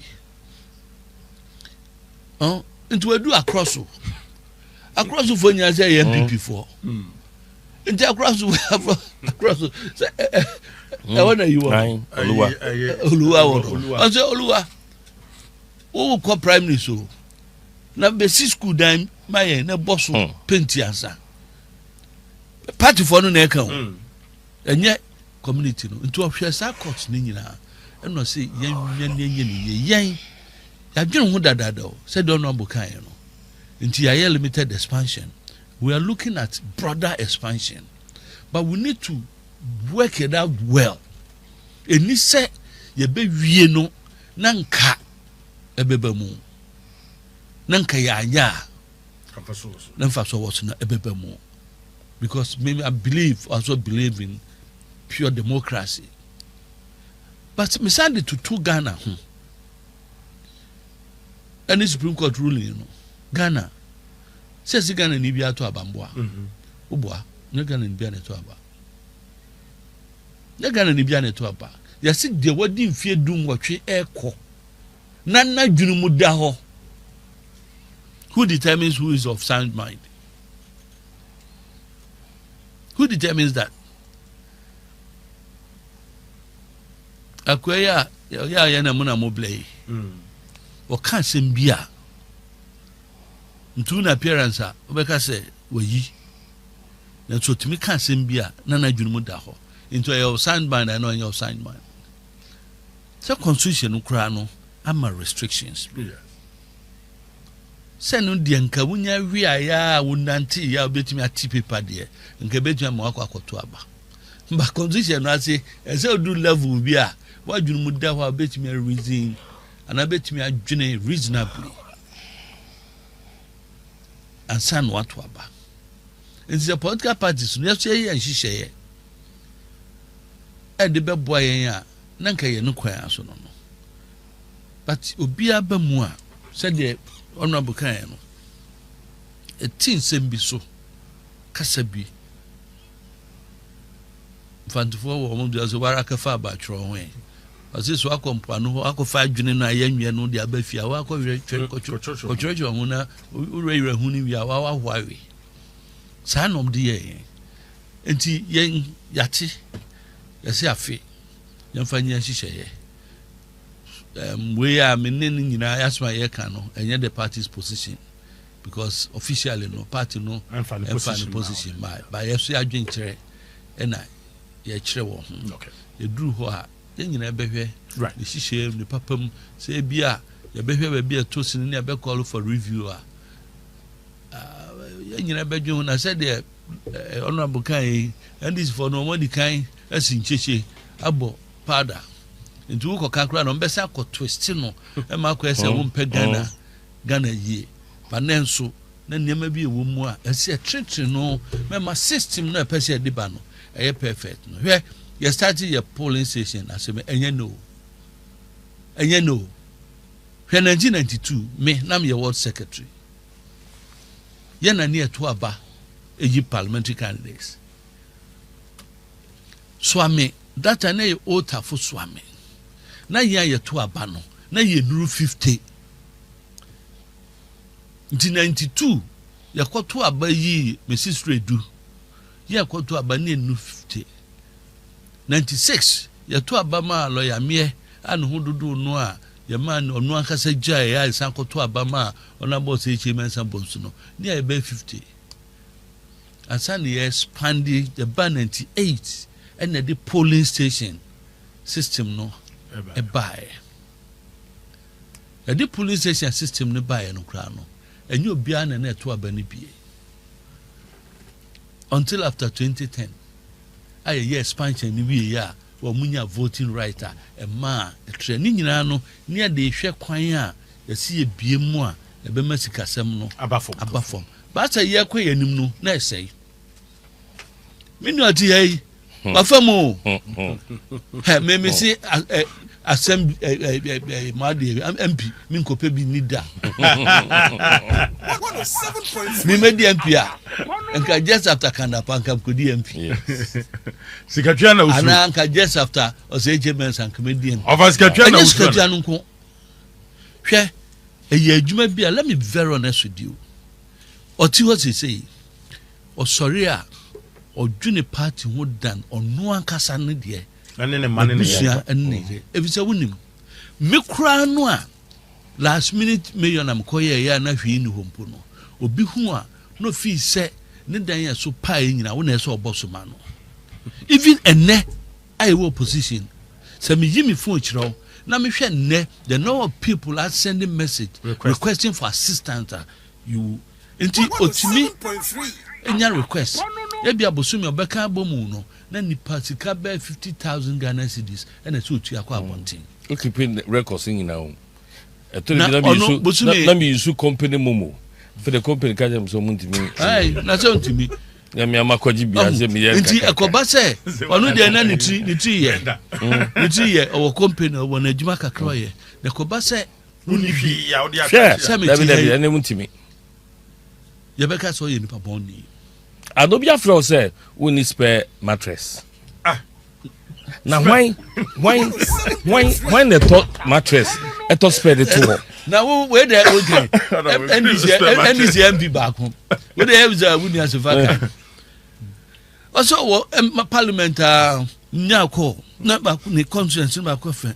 Honorable, suddenly my wife had given birth to suddenly the yira wo na hwan na wo mpotu film onim so wanyam butu me nkron enti ya sa expansion no near the koyenim and ya sa the limited expansion bekan yes ni nyina na ya effort ya de beko akwakoye eba say ya eba presidential primary sir akwasi ni first no na nya nipa almost na 220,000 na to no na constituency bia eyi nipa 10 into about down nipa 10 into akwasi ni chairman woman dey determine constituency officers mienu abeba be come home ma ye 9 no mo ahwem wa abonten say we na ye party ma na if say me woka say me am fama dwun ko yi obi mrewa be kwa kwenwa me na say no yene madam fu no akokraba madam fu na kwasi wa na say me you no ma yi akokraba no ma yi akwasi no ma yi sara na me dey aka ho say ye na ekwa akoto aba no any didimu na evolve here into the system you was here into evolution no ewo okay but Supreme Court na kan no I believe say parties ni nyinara I say men kan MPP nko I say nyina hwe kwan a ebeye papa mayen na PZ wo me wo fom ba bia council no ne ebesre ye ma wo mo sa tumi no so me ba be ka ho no they should do the right things. Right. But I was say party no anamo biara no enye se bedru ho ne be prise me kopa ba ni bia to ho. Sa kwasi hia wo mo se ye kwa ye adwuma ye ye rally ye ye demonstration ye hia mo a mtintina fie enkase wo de wo nko active membership no I can't ma ye understand no sane man kan. Right. Finally you should take note of that. Finally it you Ghana foot me the akoso ha ye nyina obi an sorry o me nka bi me anyamum me asusunsi me animfra ye nka bi o man Ghana ye nyina dia na me sama sere ye be kwa akoto aba afi no beto regional elections ye bia 19 September ye ko national officers to so wa ukrum enu de mfa ho ba me sre wo mo me congratulate wo me winning constituency elections nyina ne wo mo be winning regionals no eba party no ba bia ye kwa kugina no ye nko fan ko dia grobiem ye mu bi ye tu ye ho asi ho enye ne ene de ho be ba for de ama party no ye wonimdie no ye wo experience no ye wo kukudro no ye wo niade ne ye wo mre ema party no entina ha mini business bia o ha mini fie o ha me kwan bia na ha baabi na nso me ba ha me kwata krade me kwatema me kwa sunyane me kwatama lenum nyina akoye party adwuma anumpo no na me need that position say as a first vice no so you be as a chairman ni ho a so a perfect replacement of the chairman na I heard the qualities are experience wo sebi nchiren kanfo no ho ya de kakra etu nkwan mu a na ehunu etwa mu nso a na ehunu nti me mfasa nkanfo ne mba bo bi oni madwuma no obi anim say mra na me regional secretary for 12 years obi anim say my member of national council for 16 years obi ahu say my adwuma from polling station ebepem na since 1992 no onu say adwuma bia ya de ma me bia no yes menye nyame from so beba me ho but I executed it to some perfection na de adwuma no ma me so a betimi aye nti eduru ho a wo mo enhwe wo mo sonfo sanwopai amu ankasa my friend Sampai say no ye emrante ni mebadi my friend Sampai no eduru ho a mato aba no ama right we da say okoso anyame mfa nkwa asantemo ntamo amen anaba kwasi akwa finally maminti o MP for Achim Dan former deputy health minister ni ade meka ne say encheche o na fe ye bebu ye ni a ye bete ye bekate ye ni ye bete no na ifie mienu aba ama ban akakuma ebi na ifie mienu aba ifie miensa so no na je say wo mu fie aban mu ano no party mpanifo ehhehye wo mo ho yenya party mpanimfo a dia ka ne se ye nyina behu se abato a yeto no yento mfa ma obi papa adwuma yeto ma ye ho iti na afie se ne sorry kosala ahomache e de to aba no ye momodi ase ebedi akire sa na MPP nsamra ba mu biom because NDC for koso atena ba mu another time biom pa dia Ghana no enka bi emfa be bi ensunka Ghana ebesa 107.3 nene ye nu ye ho se ye kase yira Mahama ye to abama no a ye hu de oba be ye ampania pa wonum se na say budget budget review a ye o hwe appendix mini ade a o ma account for COVID collections as part of their revenue na bisa ho se nye COVID ne brand first January it is Africa na show no me COVID no ye ko fa we omu security don moji COVID no ana se cut and paste time be see no eno na omugusu eye ade ne anyama to kasa hwenne ato forcing hwe project a waso akogu the constituency and the conflict of interest single source. Yeah.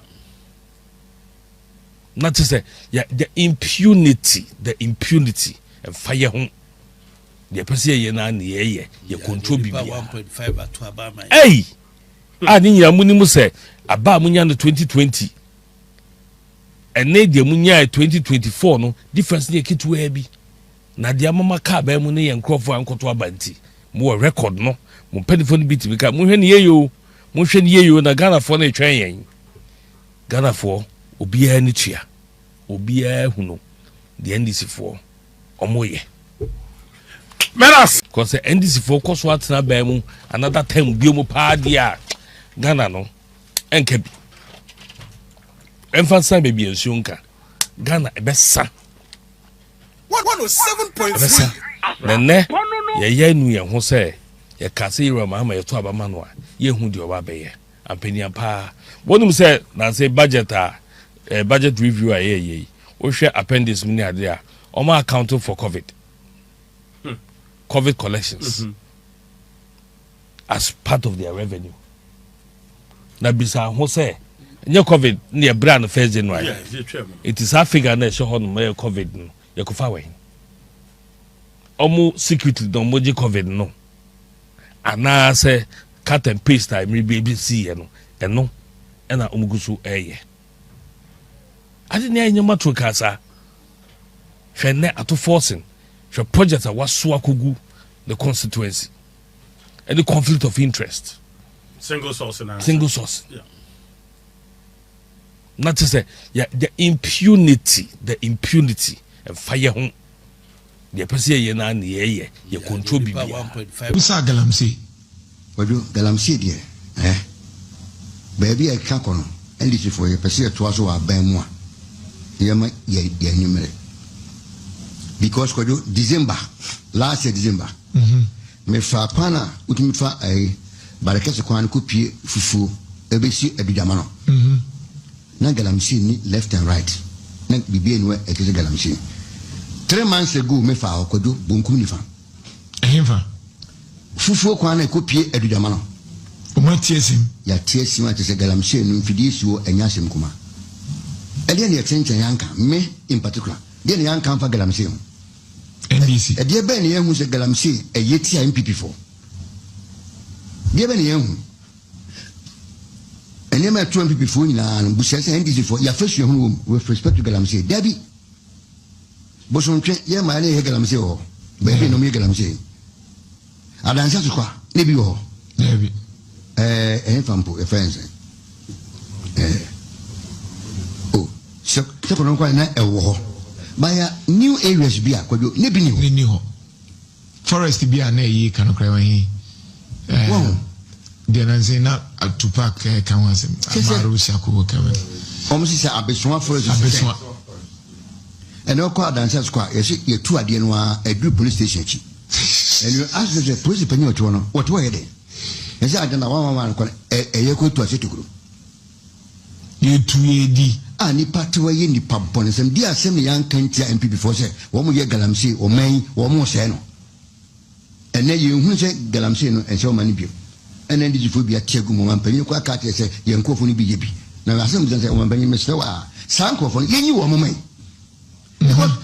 wo mo ntimi fo mo sa du su man bone no e ma me fra yo me di ntame me obi hwe me ho to ba ma NDC because me kai say obo hu die nyina na yewura kufuo eka ne brebi say ebeye good say obeye messenger in the ruling government than say obepre na wonya tumi ewo opposition mu nti ye mu bi de ebeye biara a de ebeba power biom no ye beye nye ye no mudentia enye ye person minkumi nyantia de mum say ye besom Ghana wo kura mu na politics a ye di bu man ene umpo democracy no and one edibu mai democracy no so na the politics ne ba ada politics no efra democracy mu nti se ya nyema nipa anyi ani a de enwanu ma NDC fo yi so mo to aso saa na ye ntimi ampa mo mfi aban mu na ya ya ma ebedu baabi ye nya obi ansala into aba okay abufo be ba manfo obi anto aba abato no so de say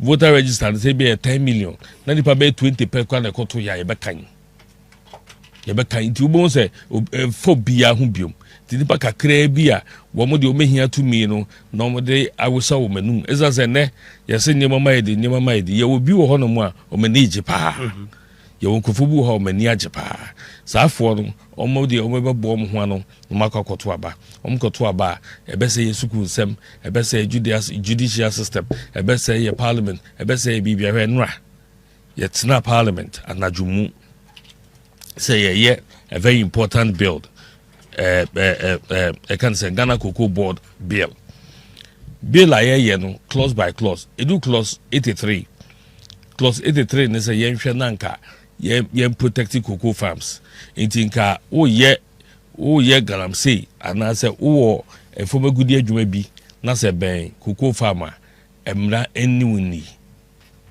edu hono mo na ye hu say ne be kaucho offense a clause no minority leader say we dey a policy issue because president and the woman to me say what they mining lease emma to say president the pa mining lease be na eben cocoa farmer na say emra no eba be di the president takano nti esa na we are veering into policy issues because of that yendelity sa clause no ampaniam pa numbers yendelity sa clause the film and they see a party cocoa board bill. It is only the original bill I call parliament and yedi hu en komono both and na we use a close ifimo that ye be kasam but in na ya about why 2 yenti numbers o manya no and afi omudi twi afagana that means say dem wo man inu asodwafio a mo ho se mote wo kwa wo sa pepepe but nyame ncha de ebia wunya kwan no wato aba awini na so nsema obeka nyina no ye betwere go krata so enu nti no they will have their way we will have our say ne ye beka no ye so etwere go krata mti dachi bi ye kenkan krata no a ye beka se cocoa board bill mo de ba ye mo se anaju konkon ye fa the certificate of agency under certificate of agency yes there be big way ya there na hia Ghana for nyina cocoa asem ne cocoa breachia me patch nyabotre na chirechire mu because farmers here ye pa and cocoa farmers issues about recently and ti ude nyabotre na chirechire mu e dem bill no say cocoa nsem ba ye na aban say emra ye didi cocoa dwa no ayescate PNDC law be laws in kitinkitim ni ade to o kan nyina bom no aye law foforo e be kaya o ka so be shemra say se cocoa na Buor no send tie bia no ye ma kwene no 70%. Okay. Na fe cocoa adodo a ebenya organa. I producer price no. Producer price 70%. Aye. Okay. Cocoa dodo so ebenya organa na mu 50% no ye beja egu Ghana ha. Eno mo de keka onyema bebre no mo reform. Enti o ma ye bill no. Bill no mo de ba ye committee atnase aye ho adwuma adoso mu ayi ne ma bi afimu de bia ka ho ne ade. Na mo be withdraw ye. Because original bill na ba ye no any adwuma committee ni ye no na chese emfata se bill no be koso atena ho nti mo withdraw ye ko ye ne foforo ba e biom ni ade a afi be bia sa old bill de draw no e ho na mo pese mo de to aso ene nra ye ka se da bi ade nti na ohwe se ye be sori ye be kwa setena ɛwɔ yɛbɛsɔre ɛwɔ parliament a na sɛ yɛsena sɛ anadwo no ayɛ fi parliament na abɔ 1:30 and then nansa the same thing and then the same thing be free ha mɛkɔ parliament akɔyɛ adwuma na wɔn de critical bills saa no ɛna ɔde brɛ yɛn nti anadwo no wabrɛ wobɛyɛ dɛn ɛnya Well, we crown to me can't yes. Critical bills no the bishop. Last time we gold board yes you have sorry sir no rush the buy. You can't come and bring no number. And who say what pay say there be a be favor or movie an idea. Yem famra na Johnny and tented. Sa pepe ye ba sorry. We fortunate if years ye ba sorry. Ben answer next there. It's more 132. Ah, bosume you were the 35th sitting. Nti buso baby no se miensa ne ya kwate transa ya fasa bills ne ade amba ne atwen last bill de atwa fam nti me ho no at least me follow clause by clause so clause 83 no na minim se o se etibi couch in such a way say obia wo ye okuani no dokoko bia no obenya bible wo hunu se obia entimi mbe tugalam se bia won chen minim okuani bia wo se defo motimi nko because I'm nana ye tutu ewo de fuom no ontimi nkɔ munya ba bi no wafa no akɔ wan ha beto amnem what does it and then so koko buo na aba fom nti no gam so efo ni nya ya no mo pa bibia ma no mo twa koko nyina agu enti se ma ye mra na sa mra no be bɔ koko ekuafo ho ban ama koko efuo no ye nsa no ne ade a wo ye den ka se wadru ha sei sa clause wo hwa any policy issues ebo ebra nti we dey say cabinet no decide no ne ade na say be bill no ye no and go through all that process and somebody bribe message executive the bill labor what does it nya fe na obedwene ho say ensa nko back to 80 modality anya ntam ne pa enke betimi ahome so na my consultation na yape how to recouch that offense clause abani interest e was ade no ye den udility because when them say a bar any man penny to me be right ga sorry ti mu publicly say parliament no ye live to sorry ti mu say man penny to me owo or the minerals e ma no and then the bebo ebra what I say it is illegal say ye be mining closer to cocoa farmer no money ade no a obi agya to minti no ya crafted build ya shemu a eye den na afi wo ka say ne yis ehon nfim tie delete that means say be ma ho kwan say obi a illegal mine na no obi on cocoa farm kra na bind the concession no money panwa obetuma adwiri cocoa na na bisa ho say mine na ekoso yi emu ahe na bind the concession ma mine na ekoso yi na emu ahe na aban na ema concession enti no say nipa no okoye na galam say na se waye the galamse a wan hwe ya ebia galamse mra enya adwuma ya bia na ade beche no dan ka mra foforo ya ebei a eno no be koko ekua ye bo ho ban no mra aye foforo nti ka bia di bebre me aso go galamse mra enya adwuma bio mra dada ne enya adwuma ye adwuma wo ba bi no mu wo da se wo bia akɔkye galamse ye gya no akɔtena ho Emma will be or no so the assassin my any moment or no say any part of the action of 20 years. Then because station will because me could evidence of nipa be num. We na when this abam as a nessa buying assessor near the evidence in the court attorney general. Na no on back come to be more prison. As Microphone watch him down. And yet him that the whole of Ghana. Second, I'm saying, as I'm not made him a near dear change, me was records and evidence, and I have kept all of them. But keep putting in. Which one MC come? And I saw no dear or camping. And no, I said, answer. Not many answer be bar was station be. I feel you say, Abosuma war, brim, so ye galamsia, Abosum Nindi. That's a well, a brim was said no. Now, one moment, I joined the few on that would be a caddy. I was really no free. What are they? Eight make us and they had them run the Yajuma, Yabos send the Yajuma. It is a would you say with the same net also. So when you galamsia, knowing what I have in my hand, no. Court, family court, so me say with the name evidence in court. A hot year, I'll have the opportunity. Say me and seven match him, court Benjamin Sabnatum. Because my petition or more relevant now. But I think say there's another person now, on also a different line now, what petition send a receive response. We just say, we now betty be the moon. Oh, ja say the impunity. The impunity. Say, wouldn't hear and say we NDC ni. wodi ade bia be bia no e korogin the here ne say wo no ho bon MPP kakra bi ye tata wa ne so ne ato atwene ya so ne ato atwene and then crofobia manya information say NDC for tata wo ma chiomo what's in crofobia yes na mate se mo MPC kra no MPC no ya target binom and I know mate pa na wo ne pe bi wo ho no mo a menya information say ye pa chiomo atomu no me nwawa me kache nipa no so no na abom hu na na abom hu o say the bibia possible to be bibia even though minim say me nya hwe but once when you say information ni de o say me hwe me hu ye enne this one no anye din this one kasa enti aban and that's one kasa ma MPP aden supreme leader say na okay ye you control judiciary, you control executive, you control parliament. Elective dictatorship. Aden. Ya fahe eso ho da ye say Ghana bedu sa pempeswe. Ye democracy ya rane. Enne wonu mu aban eka bibia wo mu hu bone with the aban ye no. Enom na ti Facebook esu. Oma no dem. Na say eh na nti omo ya na mo fans no. Na mo fo say de en. Enche mo kra ne ye ba beso amo. Mokra ne yeba beche mo aden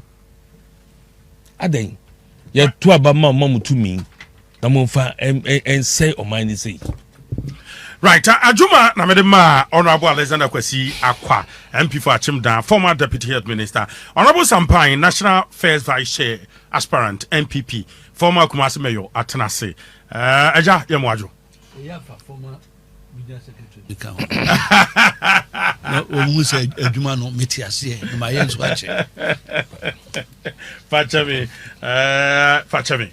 pa me de ka ho de bia ba na asantema ntam ti sen o nyame adom nipa nkwan de ye ho ye na de ekoso ma yi mu a achichire ne nasefo Wontumi nom de ene media budget review a omo bisa a obi asenko yi ma wo mo sa ho kire no ena enkrofo kan wasem sisi school sem makwan parents adwene ekwan benyes ka kutu school fees to couple the increase in petrol ni nasefo na ni ma asresem obi eti one is ni communicator bi including first fuzukachi ai yen ye baye no Iran ni US no mo kon what is ya kan ho asem da and am so be dan kan ho asem it has an effect on the economy.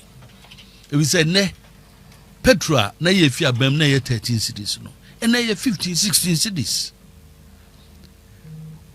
reason ye ntokwa no ekoso no enti anya effect on so effect na anya won so no enne ma ship fa no ya to no bonum if we say crude am the power one more vessels no ekosoro enti e ba aboso kan for no guta for no obi akoyini niema ne bo no bekosoro enti no enam sa niema no o de beto so ama me ye end user no makotua enti de ekosoro kwase no project akese start ya yanwie no o magane nyina gu ho de yenu omumu ansa no omko ho no so no ayesa odi achichide etu kwan no yesimu dada yenurida ye wo ho no right omuche wunu yakuma achama Wontumi no ma ikosan party no ahokeka e wasantemo ntam wote say oh amanfo bebre aboto but ya she wo munkran the vice president former and current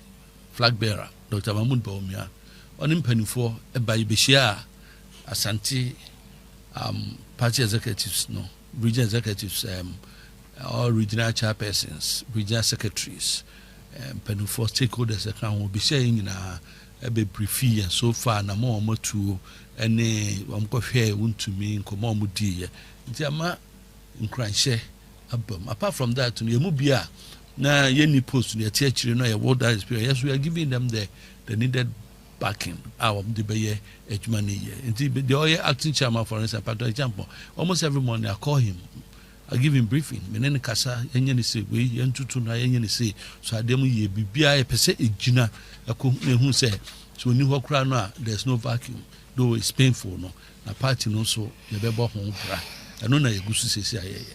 Right, quickly, my main call, Honorable Alexander, Akwasi Akwaho na yɛnhwɛ na ruling na appeal court no de bae. So ɔbɛka yɛ Sedinam Christine Tamakulu. Yɛhyɛ sɛ wɔn kɔdam 30th January 2019, 10 years. Maslok Sikabi. About 61.74 million Ghana cedis. Ruling bae na pa udwane kwahye bruchiri. Waba. Obaye no minim so koda mu okosom kakra o so wankosum ane de minim ene abana nkyere yen prison aide ne koye ntimi nka ho asem but ne appeal court no the ruling aba say evidence o mode baaye o mode bo no so nkodam 10 years no na sabi emunye duru say se wokosom e wa ban kokum ene wo social media wo ko ba bia even NDC for ni bi kure kasa ho se da bi baby a ye twa kono etro mama starting free on Akwasi Akwaho ruling about appeal court ruling enye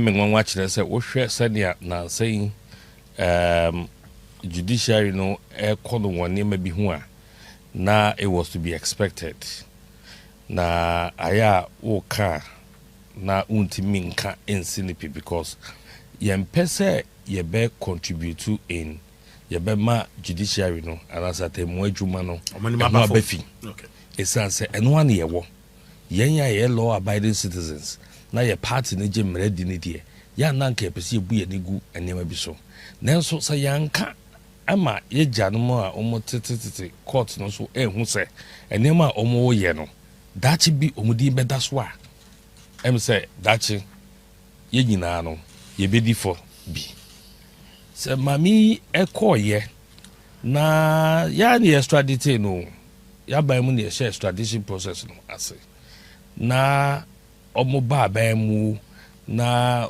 ɔbɛdu yɛ ne sɛ ɔwɔ prison no ne prison yɛnya evidence sɛ ɔni prison but onim because baabi wɔ wɔba no ɔni prison o dɛbi no ɔni prison do not fie no ɔni prison na sɛ prison bia wɔ gate gate bɛn ɔfan yɛde ne fa soro na mekɔ baabi ɛwɔ Ashanti region mekɔyɛ 3 days program bibia na meda no anɔpɛ bia nasa security car na ewura yard no mu a prison so dɛbi mekɔ baabi ana woda no okay ewura yard no mu a dia car ne sɛ car no bɛwura reception hɔ na nipa de ba na obi afi hɔ wekese wo nyina na mo obi afi hɔ na lift na be so no record no kɔ the same time obeba the same time ti one day omo yɛ sɛ omo clear hɔ do mo bia enkɔ do na me wura another space bi ɛwɔ hɔ na be gya na hwɛ nipa no ne sɛ na bagu ma ya fin ne ade a obewura mu no unhu nanim but I suspected that she was the one. Now suspected say why Sedinam 107.3 I suspected she was the one. A hotel and yet hotel la depending on how be very exclusive, you know, very exclusive. You me when they say enkusi baby, because that was when another minority for I started. I confirmed to my colleagues. We had a press conference and I say, this is exactly what I had seen. Intino,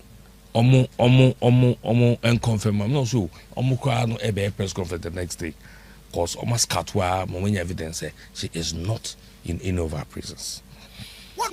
Na adia ene eba ye ruling na ba ene nipa wakasama NDC na makai post ahodo Steve Mantiao Oliver Baka Franklin Kujo ono no de hye yen say wa ba mu no say ye adwuma ni ye ya and can just appeal court ejai another way man. But frankly say Oliver say unshare NDC ni bia na ni age sa ruling ho nti I say Attorney General say stay of execution of this ruling. I don't know how far yes, but Attorney General no on a representative aban no and the prosecution on a lady and then a beba ye de maami a ye de na tum 10 years beba Ghana yes ye ko appeal court ye ko ye appeal Attorney General no be represent the Republic no was say one year way na abana tension that means one year way obi na etia na so and I working kan wa ko hunu baabi and yes strange appeal no a o file ye no ye serve o minor na ye serve state no and that's such a high profile case into no prosecutor bain and now say state rep bain and the beko my Attorney General anyway. You know what they share Office of Special Prosecutor ruling you be more come away wajuma but Attorney General who can say we ye wajuma no or because the case we yentwem. What are we doing to the judicial system? Near one no. The why bet me actually young cry near who no say, Seb Udimi Bonia, meaning say me call at a mojuma. Tribunal system ya be near the Casamua teach for Casam near the Mossy and one of my be passing law. Into the same idea, one here traditional ones, no more yenny de mope, not more peja mudi. Adai eti obia ti asia enye yie obia ti asia I mean what say about the legal issues no a common sense eya adwuma pa enye mani bi wo hono mu a ubetimi the technicalities afa ho adi ba ade a wafa no wa hedan wafa ade a wafa obienim se wafa ye evidence ye advance ni adi nyinara ekire se wafa sika mu digu bottom ekohia of filling station hono mu ehyenyi ni adi nyinara no kire se dai wafa ye na enye sanka sebe udwane kotra broche ho ye dai trial ekoso into wunim se wo no udi bem no nanka watwe amatra no akoda wiye na wo de hwe nolly prosecutor who do yabe fa edi ama amanfo bibiri akọ enya fa amodie na obia ya sentence ne dada and a trial judge woto ne bu ya adwuma no how would she feel? Yes obia were right to say obia appeal but for such a case obia nim say that opefe now we just say there are no enough grounds then na person hu dear part of that person.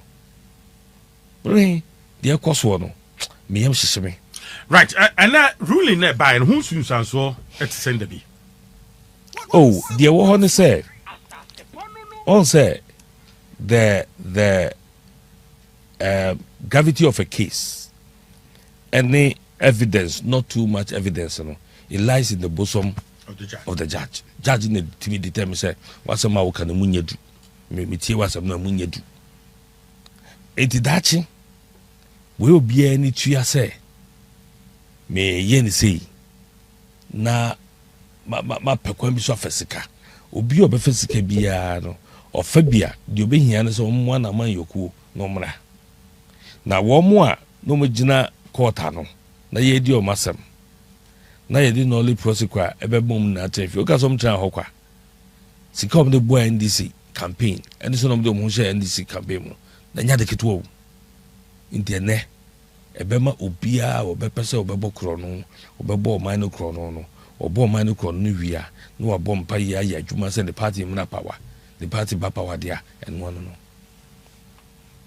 amount for boy sobo and na mo betra ho na case ahodo mo antimi ani na mo ye de you see the wheels of justice grind slowly sabi nyetri po a wo se chinchina cha mechiwa tumu a obetwen ma wa exhaust all the yina and that is us Democrats are yedi agye mradi yedi mraya adwuma na obenya yenuanom ya they are quick to sentence and they are quick to bring their own out 107.3 aden obia boto enye obi dese ye mo obi nkodam onipa bi ada bi de ko yeri ye guso ye adwenwe ho ye ya it is obi onipa wo do no ekodam a eya but where it is so obvious and clear ade da hopefe won sori emfa kwan bi so sei ebasa no ugu ye judiciary no enimase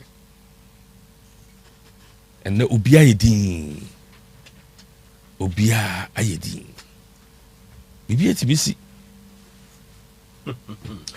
Mami ko honorable Sampaio ya hwe rule ne bai Sedinam Christine mini mami chiamu na honorable so minchia no nam nanasi hey ose Tami danasi onu nim se benun komodie wenye benun kono enfantudwa asifantudwa enfantudwa ebra so se yenya wonmu a womo ayebi ahwe omo ayebi da tried and tested omo ayebi da that kind of maturity a ye dey run party no omo be so party this time sorry organization na ye call ni nyina about maturity because ye wo abamu na wo mom ye mature di nyina no adwane kwa abamu ye ja party to mane be ye obia kekese OSP Wontumi Emrana Mrasibedwafo say no Omantra like Saturday went beyond above as Dante is alleged. So there was nothing called ultra virus. And you know, Attorney General Tumia or also by executive instrument or the Chief Justice OSP no or to me prosecute. Okay. Now almost say Attorney General Embum Attorney General according to Article 88 King Kai no. Ono na criminal offenses say prosecutorial in Shanisa. Enti Wontumi say Wontumi discontinue case Chief Justice OSP no eye. Nibu so OSP started prosecutions this year. Now Attorney General Panso ye NDC near. Now Attorney General Kono Kase wa discontinue. What becomes of our corruption and other charges system? Oman ekoye kosi konsu jina kwantia. Yade contain the kunsu. And I say you kunsu gu contain whichever way. Because Emranoma Attorney General know the authority or the power to discontinue cases. That's right. And see if we be nolly prosecuted, no longer interested. Brofono, Latin and nolly prosecuted. We are no longer interested to prosecute. And I say withdraw, which me I say withdraw. OSP needs to me. Nimum OSP makes me a prosecute. In effect, yabe OSP say Simpapeni. Yes, Simpapeni, and to say Ghana Police Service. Prosecutors no. At any point, almost prosecute you. Yeah. Attorney General requested for docket. Docket to me call maybe. Yes, you could give advice. Near upon. It's advice in your Maya, and to us to Moko Quarter Mako Jidit. Moko Quarter Mako Jidit. Sanity. Sisiano, as a man OSP to me. Name to me no. A big general Attorney General so say, memoir to us and I'm a to us. Yeah. Do the himself, Obitima, I just say, Uofina, Papa no watch manso. Nastala, Papa Fina, what say Papa no more than the ABBA. Now so better man. Now so better man, so then you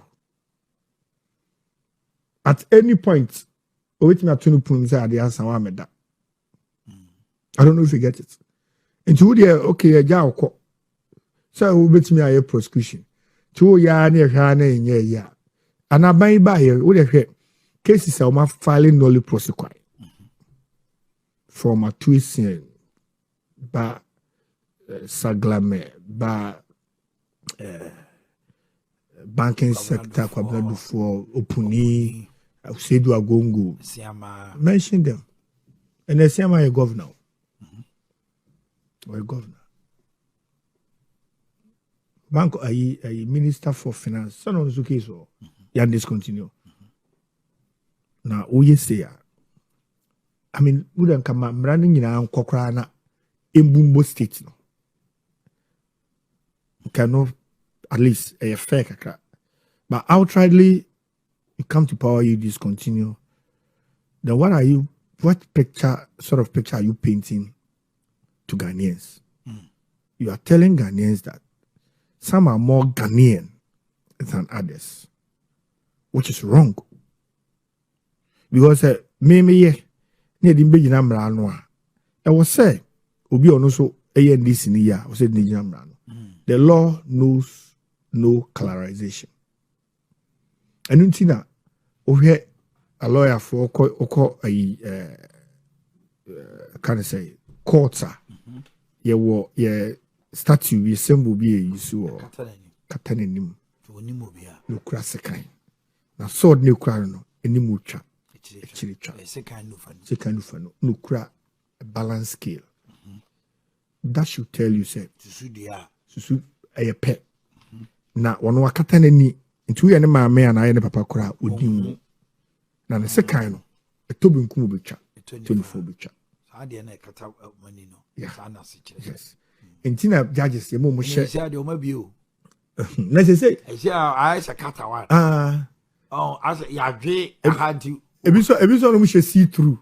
As we shall see through. I see you not see me. Hey! Yeah, sure way so. Supreme Court ruling to end delegate system. We a politician. As a politician, no. One more at the abase. Oh yeah. Obia. Oh Ghana Hanomona. Oh Dominico. Polling station. Ward branch. Whatever name you give it to her. Emre. Makwine Ghana Mra say. Obi deny Obi access to vote. The universal adult suffrage gives that guarantee. And based on that,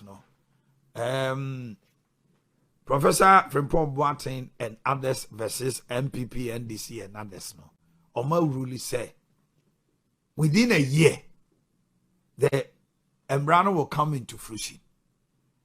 Nobody should be denied, and every member of good standing should be allowed to vote. It brings to fore funding. Mama, you are I want the advantage and I want the disadvantage. It depends on how you want to play it. Mama starting free, the disadvantage maybe a costly. Say, Obe running such a huge Jirgogo. Jirgogo, as a ways and means be. Oh, okay. Okay. Mami starting free attorney general, current attorney general, on one response be or the other. Many sina dame platform back also. And some are na or Taipei and Ra. That's right. Make be ready. Attorney general, current attorney general. This is a release coming from them, dated July 30, 2026. Now it's in Ra. Okay. Press release for immediate release.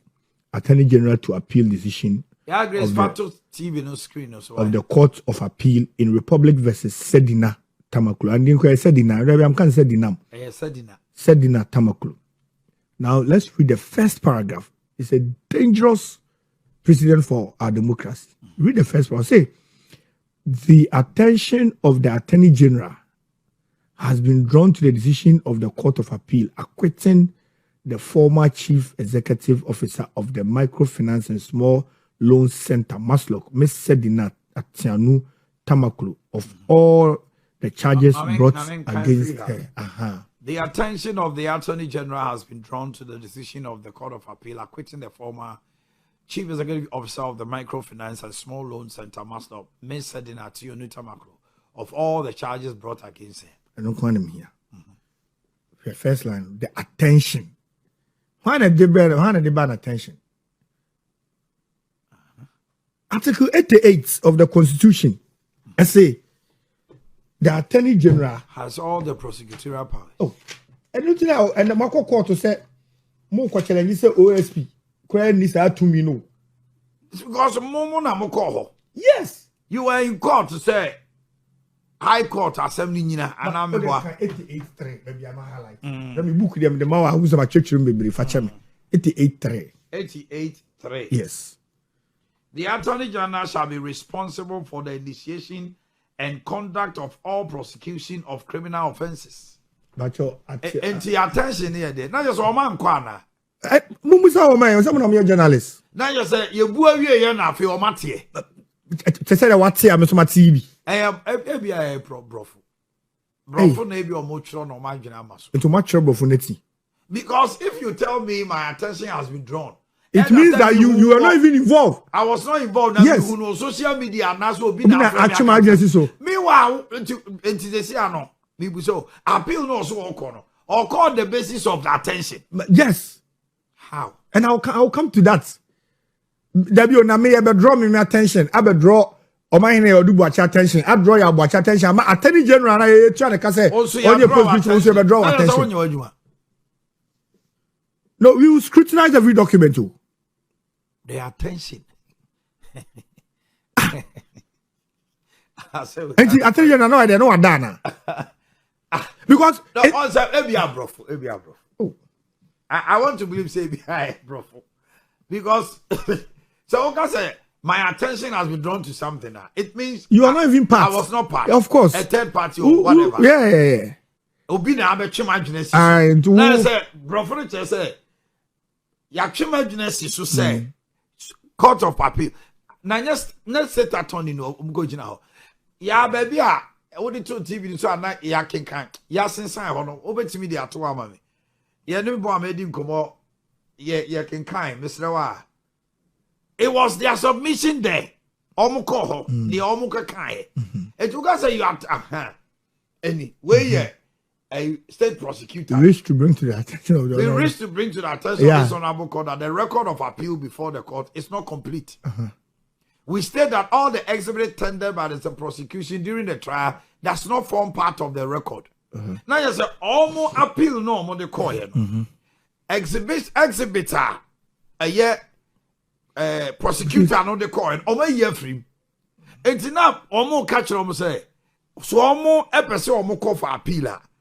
And near more di jina so a year your friend say which a young crata sama e di adance say evidence no tamakro na lawyer for na fancy nti se mo say enya completer other na man select leave of the court no man confirmation o my na me san so nka ma wu say entro bidie na ekoso ha e pa chopa because exhibits no and the evidence anamboa but try it is a nipa na oba be pa appeal no was say omuni exhibits into enye omuni evidence ada na wo fi say wo exhibitor fan kire court no why do you say nipa no de na complete say nipa de na complete who complete in a way o my the ntia make say the omo ka no me no mo nya adwen enye no kure no so yese oh my goodness but me bo o my say ukwa appeal appeal ye nkwa dusu fresh evidence yes appeal the moya wo court of first instance no it can be district court, it can be circuit court, it can be high court, but the moya of court of first instance is in can you write for the records of proceedings. And to be bia judge need you to move a free prosecution a free defense ni na court no be bia photocopy. They are transmitted at the court. PPR. Take me bow. It you walk as a go for damn money. I may imagine it there, a shooty dear Okaya. Say somebody is able to come to your area on free hop. But because of sending some whooping, what me ama say well. And what me name phobia casa so me to abamana ye polling station chairman. So what if you need to say polling station and as a polling station chairman no? A Juma obedi as polling station chairman having the voting right, you know. All the other NDC members almost voting right.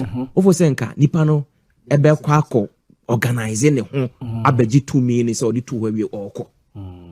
But Harry, I also say it will eventually affect the party organization at the polling station. Nipano any honomo. Yes. Yeah, kotoaba. This polling station position. One on campaigning my party no polling station. Even on the election, they refuse to mobilize people to come and vote. Election day So this also tells you say idea had a delegate system no. You see, say nipano. A Juma was as a delegate. Wabami to Obama. Washim. Yes. Maybe a Drew say be candidate. No surface. No betu abawi no ko. Obiti wa on no chairman no secretary no. Ni fu party because yete wa ye Juma no de waji 2 million no kope baby atena. Yes. So what if obi obi atimi to be? Nka sa bufo no Emma obi abaji post ato ho awoko. So, and I make say many scenario then it also supports the idea say we should do away with the delegate system. That is me marginal, and I'm the chassis. But many say Nigeria, they've also done away with the delegate system. Nigeria, yes, in choosing their flag bearer. I'm a man penny cry sent. A CNC, flag bearer. No, but still, Ghana, the parliamentary presidential. Yeah. So you see, they're not coming in now. Support the idea say, see a binyanko form of Juma party there. There should be the delegate system on between a year Juma and Yama party, but the Bassa ye candidates are running on behalf of the parties there, and Yama be every card bearing member. To be. One fence is so dear, but I mean, just an opus or chair there. Okay, so and no, enkas and chese. Where ye and chese, you don't support the ruling. So what can they say there? It means Harry what can they say here? What can they say here? Justice, Justice, what can they say here? It means you support the Supreme Court ruling. I have this book with me. Book with. Regional and constituency, okay. We call regional and constituency secretaries or secretariat. Okay. Circulation of proposals for amendments to the constitution of the new patriotic party. Okay. Yeah, amendments. Yeah, no Nancy. Proposals na okay. Page 210. Page 211. Okay. Proposed amendment submitted by Honorable Dr. Samiu Kojo, former member of Parliament, Kwadaso constituency. Yeah. Supreme Court Asimiana. Ruling here, yeah. And former Kwadaso MP proposal. Okay. Senka yin free. Okay. I say the chaotic nature of the delegate selection process deters decent and well-resourced individuals from participating, so aligning them from the party's base. The proposal, and you say, to reform the delegate system, it is proposed that any party member in good standing for 24 months before any primary election should be eligible to serve as a delegate. So this also tells you, sir, Sa yes, san komo we no. Political parties ni nyina di. Minim justice. The fact say be minority way just on TV dia. Ba me baby am nambia no just for the can say mo delegate system ni dey be kumo. They say it. Minim be kwa what be that. Matibi. Okay. Yeah. Limited delegate system. Yes. Ebe kumo. Obia pese o feel say me MPP ni. Feel say okambi. Say proud to say more kotoa ba kwa polling station executives. Yes. Some of you say obi bia oye interested in becoming a member of the party. Omefa forms. Omefa form, yes. Some more restrictions. Yeah, restrictions. Debbie. Don't Debbie. This is me and Andrew. Some more restrictions. More restrictions. No. Enti BM. Enti nipa they say 10,000 crown na be fa. Omo be fa. Obia betimi abefa ne form. Now we're contesting. But you see, question. Yes. Say 10,000 cry. Me fa automatically I become a member. Yes. If I go through money but you see, Ima.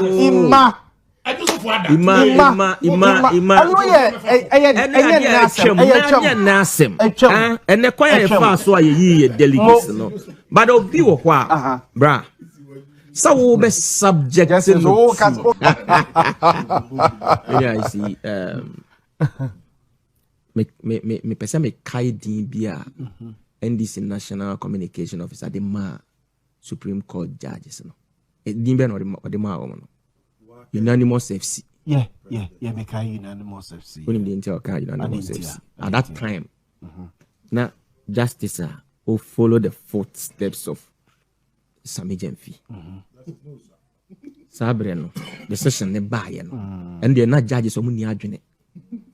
And they oh yes, said you okay there. No, I'm not saying me say, o pesa wo kire se Sabreno no omu ni omu adwene omu di rule ana. And you called them unanimous FC. Di won ho few e wo Ghana ha. Emra na asesa no. And I'm better now. He said something about Honorable Ekwesi Oseji. Mr. No, justice. So papa ne frɛ osisi a no ka kyerɛ sɛ wo no yɛn convict ne da wobɛka sen make your case nti Mr. Bra man in sign he was on Mr. man in sign sir you need any case no. Okay Mate until yetima establish no Mr. Anakra Fast Track High Court. The Nasem Crown Appeals Court. Listen to the can we? Has acquitted and discharged former Foreign Affairs Minister Mr. Kwesi Osei-Eji and Daniel Charles Jima, former Managing Director of the National Investment Bank, in 6 of the 8 charges. Oh no,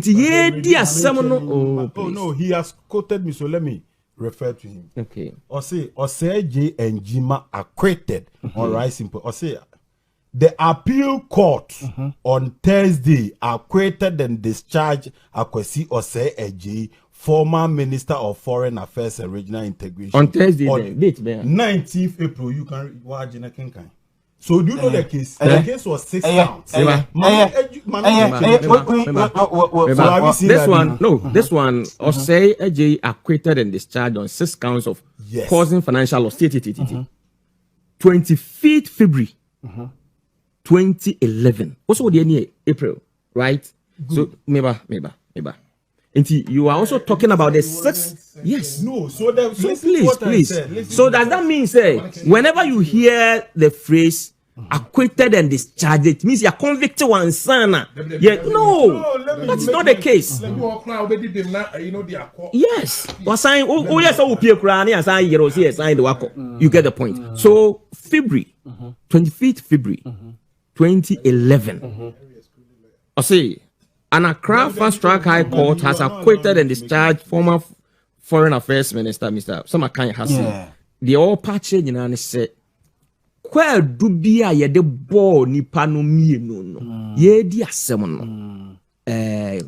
ye sign wo mo ho ye sign dibem so me say honorable Seji ma follow no rice case ba ye na me wo edweso minti da say court to be cry e dia bad say bia ya hyese ye mfa ne nkotum kra maintain that. Maintain that.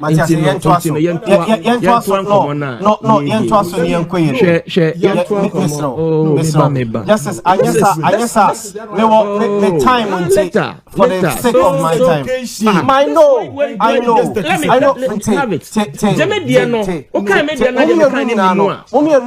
This is a confirmation. Yes, there was a case. I want to let him know that. So he was charged on 6 counts. The 8 counts, please. The High Court acquitted him on 6 of the charges. There were 2 which he then appealed.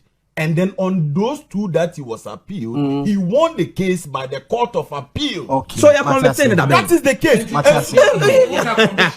has never been convicted. Conviction does not necessarily mean that Edo go prison. Yes. Oh, please. Conviction does not necessarily mean that. What is conviction? Please. So the fact that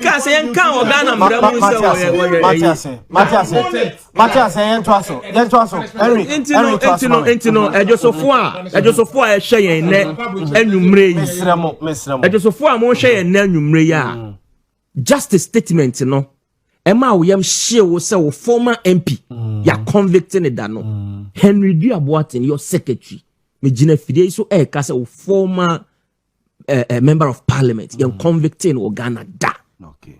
And listen to what I'm saying. No be akoma emra from Nana Koma brand. You see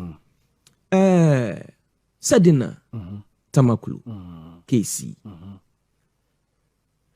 eye arehosema o my Ghana. Did I make us say arehosema o my Ghana no? Personally, set my men no esi won ko de fiase no. I am not a law. Ba mi menya enko tifie. Enu ya be personal dey. I am not a law. But I say ahumo bro bi. You get a point. Ahumo bro bi soronko bi edemano. But emrani nshemi mu emrani nimi makumem I don't have to do that. Yeah. But ashefo any Ghana for be court acquitted discharge. Me the menye lawyer. You heard the face of it. But my lawyer for. But say court. Lawyers no a share mannerism. Udimina. Yes. And some elements around case no. Na inform me as to what omuni because lawyer be no asemesi o judge be no asemesi o but o check no mani o be no ehu mami in the first place okotina America abro wonim se wonya case abona wa ma eno kra na question mark eda ye yenya justice a brantie young man full of potential ohia say ye be bo o my Ghana ho ban ne japade ho ban na japade na tena na timi develop justice na watimi are reaching the full potential we defend a use precedence as a yardstick. Precedence a bit material say cases we in essay but details need to mean said that because no 2 cases are the same. Me were 3 key angles we am pesa me fa Sahama me as the kind of legal angle. Why did the appeal court overturn the High Court decision? And why did the High Court even arrive at the decision they arrived at? Yeah. Is it that High Court judges are not competent? Is it that High Court judges are clueless, just opposing judgment to Obika say appeal court? A reason is saying or say there is no evidence. You see, make a reason. I say just oppose it. But your lawyer, lawyer, them say student lawyer, student lawyer, them say what's a bluff kakra. I say just opposing the appeals court reason. Yes. Yes. So that means the High Court must be incompetent to judge somebody when there is no much evidence to a case. I disagree. You see, Henry, Nyankopon, Nyansafo. On say, and then say Henry ba because Thursday, na say na Henry ba. Benjamin the Henry ba. I'm na ba be ka asema MCA. Ede to TV ne so no. It again ni bia hu atibi. Say Henry cry a preview to this. Are you telling me the High Court and the prosecutor wouldn't be privy to this? I didn't hear Hosa as I didn't hear Hosa. There be other na hear Hosa. Not young men and women. Yeah, dear said you open your phone almost say omo ko. E bi kra omo and someone the Sedinam Tamako lawyers in Gina so they call your argument. Mate. Nti ewie na say chiro bechechi. Mate. Nti say High Court na omo edi asem no ka ebu amame no for. Say judges na judges ni ko school. Na omo na mamra kwan so na ebu an for dia.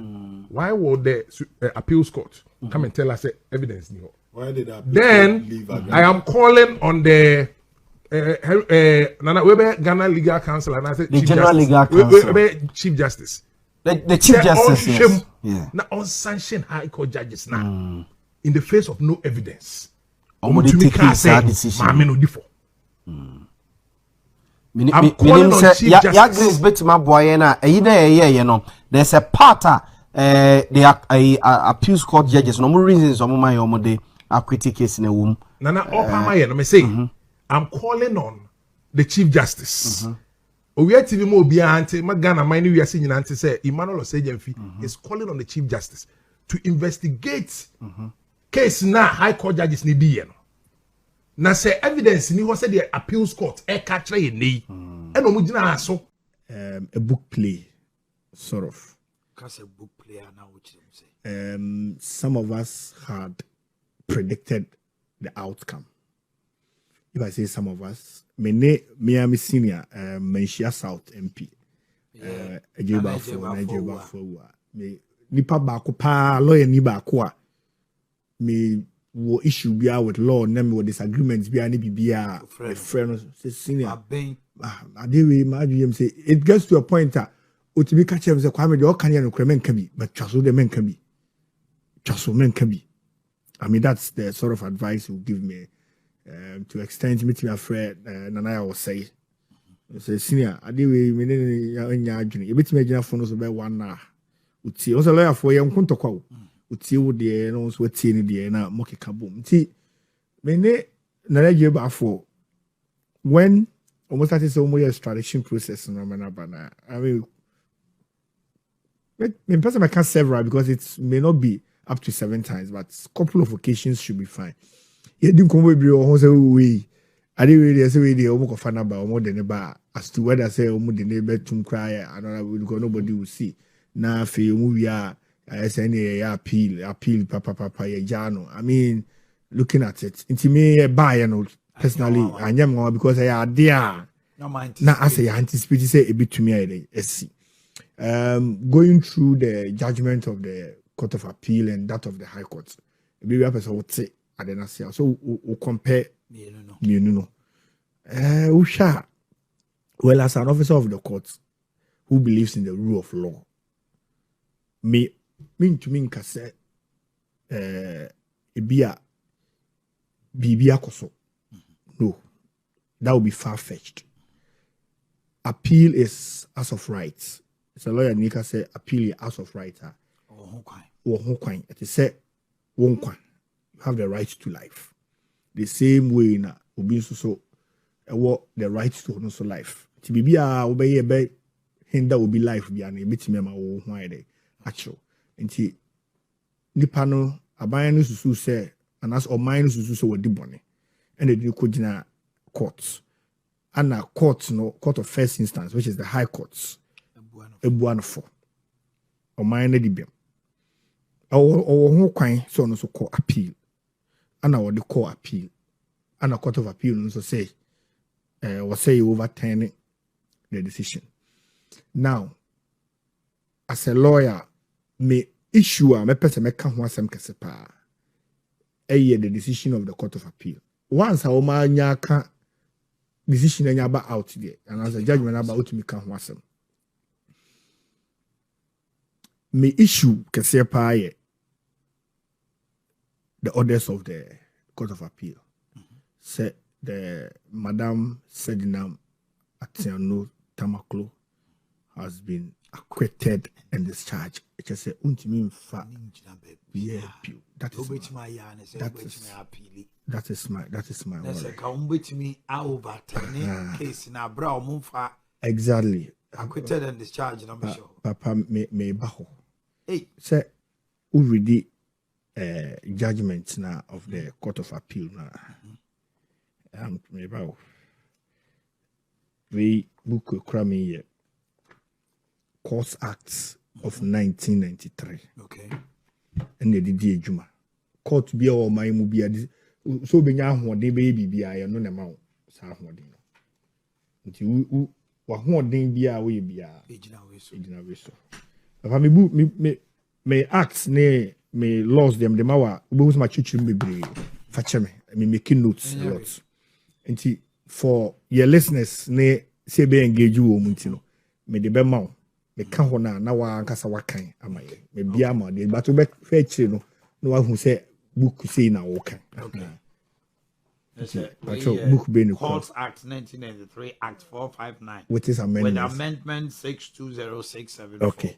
Timpacho me here section 31. Orders available to appellate court. Yes, mpacho nti order section 31. Okay, 31. Yes. Appeal allowed on substantial miscarriage of justice. Okay, into ubia. Now you say for the next one. Yes. Into me 31-2 no, me pe 1 no. Okay, 31-2. The appellate court shall dismiss the appeal if it considers that a substantial miscarriage of justice has not actually occurred, or that the point raised in that. But the kind of do baby a common one. Okay, no. Okay, the appellate court shall dismiss the appeal if it considers that a substantial miscarriage of justice has not actually occurred. Okay, the Mrane can say court of first instance. Yeah, high court. Yeah, high court. Or making decision na papa or my hene ya do watch when any nyajuna utimi ko appeal. Now, kwa appeal, court of appeal no bet me add overturn. Say, obey Daniel Semno. In this case, we are Daniel Semno. Say, miscarriage of justice akoswa. Miscarriage of justice, you say, and you may be ankosu ya. Be a now say, my hand, your mouth crying now, crab you one of your mouth crying. If you can also say, my lawyer, eba be jim mouth, yama lawyer, ma. And see kangaroo court, the tribunal, some day by Abia, to so money at you, ready, papa pania, ya sentence. Says Akoswa, section 31, 2, no, say, court of appeal, no, everything overturning. Okay. Now, the question I'm asking you and our viewers say, Sakoswana, the answer is no. Okay. Or that the point raised in the appeal consists of a technical or procedural error. Of appeal say the prosecution could not establish enough evidence based on criminal standards. I say, Mammy, baby, so bed them, want them, or buy a fire. I was listening to Waffle. Yes. Elwood TV3. Yes. He said emphatically, say, this woman will not spend 1 month in jail. He will be acquitted and discharged by the court of appeal. Yes. Moka say, wa preempt and anybody. Yeah. Anybody. Now the issue is this. So what to me catch them me say Collins Dowda. Saglemi. Obi any tia. Say sika de ma omo so omo see 5,000 housing units. 200 kra. Yensi. Sika no so a asa ye dia manasa sewage a betumi yama any electricity betumi ama 200 ne kura nipa kotrem no eye boachi bidi ya kase aban ni se wonye interested so obako akwaji $200 million Lemom obi 1.2 million ojina court skyline $2 million yes ayi papa e say Amia Kumfi ejina court 2 million 200 million ehia about 2 million 663 million involving Dr. Kwabrando for omone na trans say ontia 60% and who sem bebre obi ante arrangement na say ene ye free court. Yes. Oh, so when you do this, you don't come and tell me, say, you are fighting corruption. And I got what is corruption? The money here. Nibusa said the High Court here and Appeal Court Emra. Omujina Mraso. Emra, Argument has been a Mpacho. Argument in say, Ombejina Mranoso.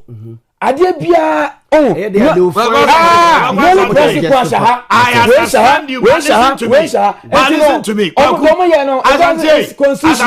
So, Adia bia ni Mama by Enyamra Council no Pamo Tokunu. Oh yes. What are people saying? Enyamra Council and the Wama judges. Justice of the Supreme Court what the ensuwa keka ho yes a good for the time omo de omko e nyina no obi free hand with the shape even that one omo pedi your mama complaining we have almost 69 judges are ya packing them to Court of Appeal and High Court which under normal circumstance yenya ne sa yes say yesua judges ko gum sa those times a good for the appointee bia yeah, now Ghana, dear 7 and normal penny your mama. We call retirement. We say we are. But there is moral suasion. Yes, there is conscience. Another day, I could tell you bet me you be at one. The say Nipano, Yayam Brady Natum. But what's your judgment tonight? It doesn't make even lawyer for even constitutional sense. But to make a judge say, I am oh my dear, me can me say. What are you talking about? Me say, they look into the face of the law. Oh. And to say, a democracy, and I say, government can be there. Then we complain. We press Wontumi say almost appeal or never. Namia Neko, near Jana, it's the same law. Muntiet, how mighty. O Master MC. O my your mama. Do you know it was one of the bases among Ghana for be crowded before to Abetiano? Oh yes. But and then presidential pardon or the mouth. Yes, yes. Oh yeah. Over to me Jamra so I near. But one thing you understand is and they can cry genuinely. It's the society in Ghana. Ghanaians happy see David. And to say court to no say one for evidence they are saying say okay. Asante, you said unanimous 11. I say unanimous FC. Unanimous FC. Yes. Oh, beba. And your man pedi your mama na kai. Even the Quran na judge. Oh, Debbie. Enyemra. But why was the president angry? Say, adebi omo be ye bia na omo say no. Na unanimous FC. Adentia eno na enyemra. Oh yeah. But in yes, I have no kai. Oh yeah. Now no judgment our baby. The Chief Justice ruling beyond the bar say he Attorney General. OSP bet me I prosecution. They mum say oh articulate it out to me. So dear seven now when you are waiting my court say sa no when you're interested you and to chat. Wait what or jam raso na ruling. But our conscience is telling us say now our justice system is so skewed. That's true. 2024, NDC was so much on the justices about Mraya di Bumaino. Say, ya buntenchia chia. Wait to no be so can we idea of Nabeka. Lawyer Brenham watching. Yeah, man. What are Roma? And some of it told you a far Court of Appeal, some of the 2J, a grounds of which now saw any and some Ghana for in a cano. What are my way a lawyer ni a back constitutional law would dim one cotton pa. Court of Appeal ruling out the abbey. What can I say? And asem we de nta meti se court no e to bi asem no nra no na minim se nso so aso I see no na be see. So I wasn't surprised. In terms of almost file no 2024 and file appeal no. File appeal no anye bibia kopim se na nsen February no mo tro se court mo kwan na file submissions because na pa na court mo kwan which is done until July no appeal here right for hearing. In less than 3 weeks, judgment aba. Because I need you, the papa say judgment the quiz the new say cases check our court be brave. But with speed that case will buy in there a novel. The bumpire say court no if we and say and equi. Sign or move ransom. Two court say about 30 or 34 of the charges no the more Sedinam were defective to almost striking out. Okay. Mind you, among charges was about 78. 78 counts, yeah. Until the akano. Many almost say prosecution and to me improve the case and no beyond reasonable doubt. Mama. No judgment no being kind fully. Just snipers that even a video online and I'm not carrying. Into the court na bench said acquitting at this stage, you know. So on the same facts, you know, nobody can prosecute her unless just an appeal. This will be as a full there. To say no, Skabia involved bia no. Or minor because what a patch say we need Skabia on far by Skabia on far Ghana Skabia. Whatever amount involved, no song to no punishment, no recovery. That is what we are confronted with now. Now, Eba say for 5 years, and I'm no jina court. Witnesses be brave by and crata same yina by. So what ye Mami what a gem edit a final conviction of verdict by ya. Now utie nin some more can describing the ACN as daylight thievery. Nomne words or use ye. Se chrono ankasa se chrono techi amwana ya bo mine on the na appeal court to kase the omoye nyina mfie num with all the investigation ni ade nyina no o man timi anyina bibi papa bi so enom de maame ni tumu to magya no a. What does it tell our justice system today? It's becoming a trend. When's the first time I can be so they're not police here, Virgin police. Now they are not much of it. They don't play. It be like when I say Chris Harkos say yes, what could do at no channel. Now some of the back of firms will do be could do. Like former vice president by the time I was a question and prosecuting. But most of the people know you're not yet so moon yet. I buy a tissue call for. So is it strange? Is it not strange to say? Oma Addo we support man and some support party in power no. Now they are getting favorable judgments. And maybe a trend in constitutional cases near the bar Supreme Court to do unanimous FC no. What has happened? I didn't know more unanimous FC or what was happening in the judiciary. Now if you say now the judiciary is not bold because Ubia is scared. First, they were insulated, but once the head or the civil was removed, that is no. Now, you may be where I don't know the motivation and all the right is, but you may not like one person or the other, but judgments are no. Law, no, sometimes When you work alone in but not the idea. If he said, I was say sorry now, yes, so say they should be both as it has been.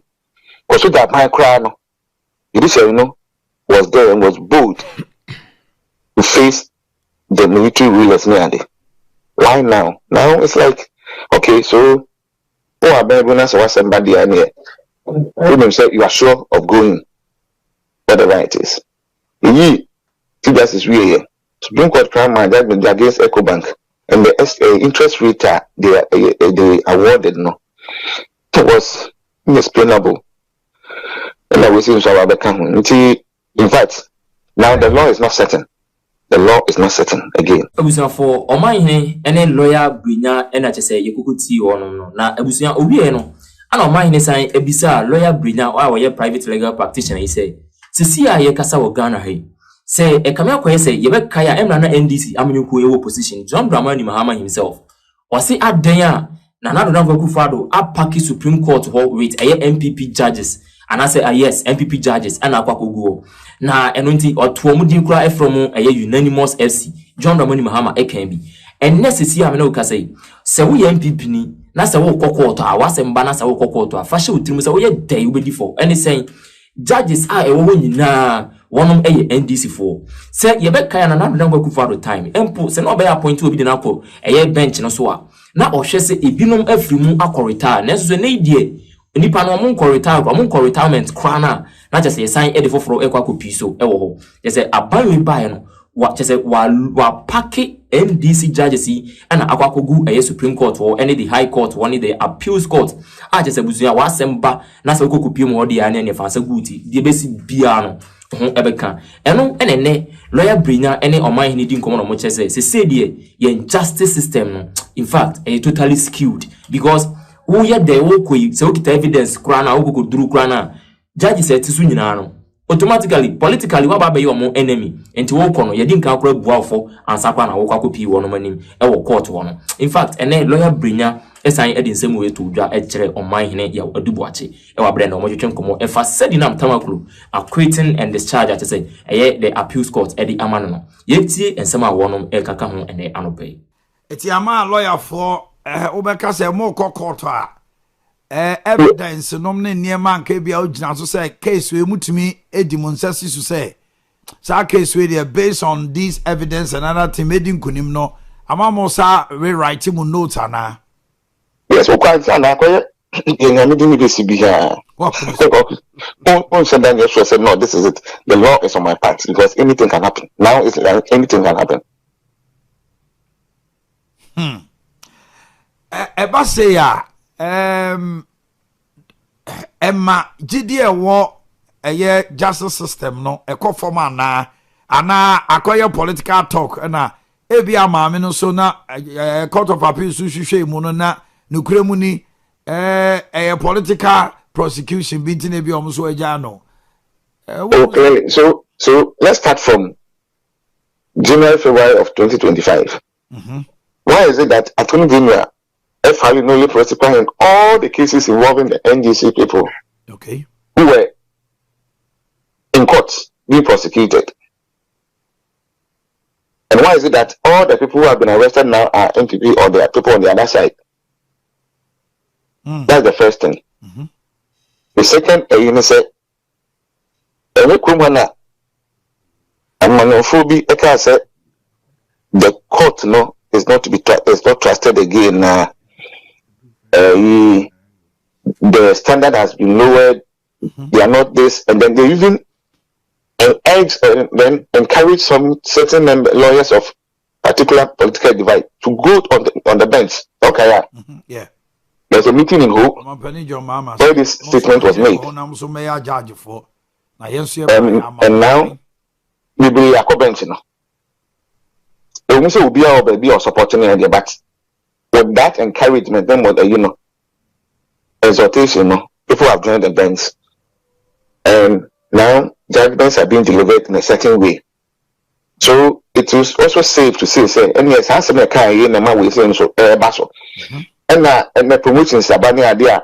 The brain, the seniors maybe it is a high court, at the juniors court of appeal promotions. And then we have to watch one also promotions. Sometimes okay, I didn't adding also Supreme Court with the case of OSP will be a core to say only to me say you would his back. Abana some Supreme Court again determine here. The Supreme Court case that decision is now void. So what here? Yeah. Yes.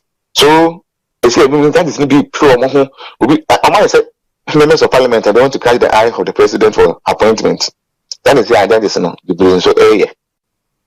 Because we pro yeah nema sabi almost only politicians are almost say you here to please the powers that be for promotion and all those things. And see, that is what is happening now. Because many people here and seeing but the other year my am saying Tama you try your prosecuting Mr. Dr. Pulmonary Addo. Vacations now they are insisting Students has given a warrant for those judges to sit to during the vacation, which is leave time, statutory leave time for lawyers in the year. Now, what client your prosecutor no? Yes, on my court, one quite you make what 2 months and to lawyer no in the time now crab again. It was sweating but report you have a form day legal vacation by then. It's good because the work is stressful. This is the only time I will find a job home. Now lawyers are being compelled to come to court during the vacation because they pray who do something go far tomorrow, whatever it is.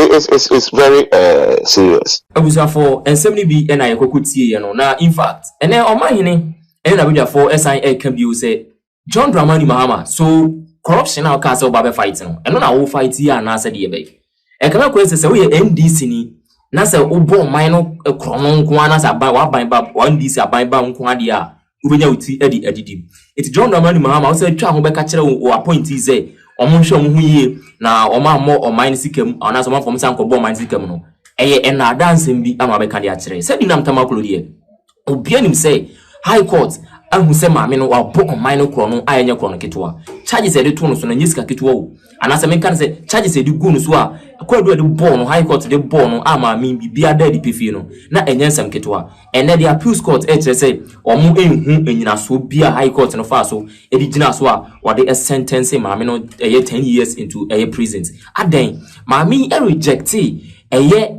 check payment Emma later on or sign a request is on first economy machine on table. According to reports, just a mumpocrano, Ediku, a funeral swami musi can yellow in funeral swami mu, Edikushia mame Sedinam tamaklu, and later on or sa a divertis scan educo on one personal account. Abusia, and then the appeals court is telling Ghanaian say, Omunim and Yinasu Pion Befasua, or Mudibit a bit jelly mamma and so on, serve in a 10-year sentence now, high court at the Emano. Not just say, or minor justice system no it is totally skewed in favor and crophobia, especially NDC amanyuko so mo ba ban mu a omuni pa bi omugina trial bia no na chese wonom a kweti at discharge so mo ko fa wonom ehu endi in fact omahene akasapa yentie se de o kan se we fa in all this way you know me de me busa say attorney general ne say okofale de state of execution no say or appeal. Nemra court of appeal in transi no. Our mo fra asem no. E the argument, the asem no ko ka kire court no. Enu nti no court na ntia. Court na di asem na di etia no. Ne o say o Supreme Court akwa challenge the decision of the Court of Appeal. Ade bi ko viral wo ade no so ya Grace betimi de atoso a omo a highlight response awo attorney general no wo de call court no mo. Ya ba ku bi na me de ama na ye de yellow afase no pacho de to so ma me a kebebo me pa. Yes, akota kayade we. We wish to bring to the attention of this honorable court that the record of appeal before the court is not complete. Yes. We state that all the exhibit tendered by the prosecution during the trial does not form part of the record. The only document found as part of the record are some of the documents which form part of the disclosure done by the prosecution. But as it may, we have had to proceed with our submissions relying on notes made by the prosecution as we, okay? O attorney general no wo na prosecute two maame no whether wo na na wo ho anase woni ho no no wo na wo prosecute ye it wo na wo de adanse call high court emi ye jele maame no obi afile wo court of appeal or file for court of appeal or challenge decision e de ma wo no also won krata na nye complete inti ye gira asante ebo a oni na nya asem no ono no niam so ene ye de na ye na wo ya be ka kire say ena me ko ayi akutade we obi ba bia wo trans din na wo dia some of these things you know are cosmetic. I say ebasa me dey me worry you know say the very first day Attorney General na asem na wo kan yedi Collins Dada asem yedi Johnson Siama yedi opuni no masem a obuka say ehia omu bio na wo so gitum say we NDC ni na wo hosisi a ade a amompani kan na munhwa mu hu ye na wa obey mranu no bedi no. It is only a funtus official. It is only a faux pas. Akuta Attorney General Omoye. Why NDC near onye emboldened now. Attorney General Omoye nkakra. Edru baby a yenya lawyer for yenya judge for mo na mote mo mra no ne mo ho ahwan no ase. Ba ne ma ne bi wo ho no mo ase me ordinary Ghanaian no me kenkan ni se ya na me ni se na fem bisa se na wo Attorney General no na de obi kokko na de say ngedi eti wo sa kata no amato agu ana. Yes, no way what ba wo de wo ni bi odi beka ko jira so those cases no ovanya omo ne ma ne bi wo no ma hadwene right ne ma ne bebire wo no mo hadwene me dey massive omo na tu omo mra ase se a Ghana hanomo wo ye MPP ni na wo honom na wo abamu a you ready omo hwe onema mu wi ade come for you ene e court no so obeja obeso ene wa wo jejireje eno ano se metra me bo nipa be nan bi a wo mo nsem aye ready ye be chi wo mo de o makogina ho NDC every ne ekopem se 2029 galamsey for ya bubo mu di yes wan you will not see anyone in court. But akote ba sa so yenko yemu oh say you go dia court no you see $200 million sakrami obi anim ho asem yes call it dada emeyina no what the submissions in the bibia ko asem no ye dio aban se ya Attorney General aban temi Attorney General wo ya aban futufuo wo says obi di Ghana sika ono na wo so ko sika ne maye o se sika no wonye interested say when the timid one akokoto na fa wan akokoto prepare yo enemy here say bia o di kwadwo a say o di kofi muti mfa ni kwadwo no waja kofi me o ma Attorney General oba yo be yes I only prosecute as de be no a o jeje as NDC forget me say me chiwe ti ba force so obi dey dance na send pa obi jail no and nobody's talking about it. Me say not papa. That's the introduction of prosecution witness no. Exactly. Yeah. Ya chini pa me samba wo ye hia o sa. Na won ye hia. We ni hia no tu no wo no. Wo pa na di bon ne kura pa. O de be ja. The chair to ba be cancer we na we say na. Very dangerous. It means that the person can be coerced to lie. Exactly. It's very, very dangerous because say me tell me ho de me twam trauma. Anipa no ye jeri na me fam ho di. Very, very dangerous precedent. Any certain one, but I say nobody's talking about it. Tino say twaso sa ene krowe mu no that chin se mesi. Yana misuma NDC for no mo abam sese. Because say the tell say me ba mu a. Met mama akwa we wadi me girl bi. Afa me girl. We say any na the same thing. What do me girl binti no my target. Sa ko me kire ne pa. Ba ya no me e ku akiro. Ni ya chi ni pa be 6 bi ho no. Me hwa na ma wo akwa we say wo bra be information wetin me aka.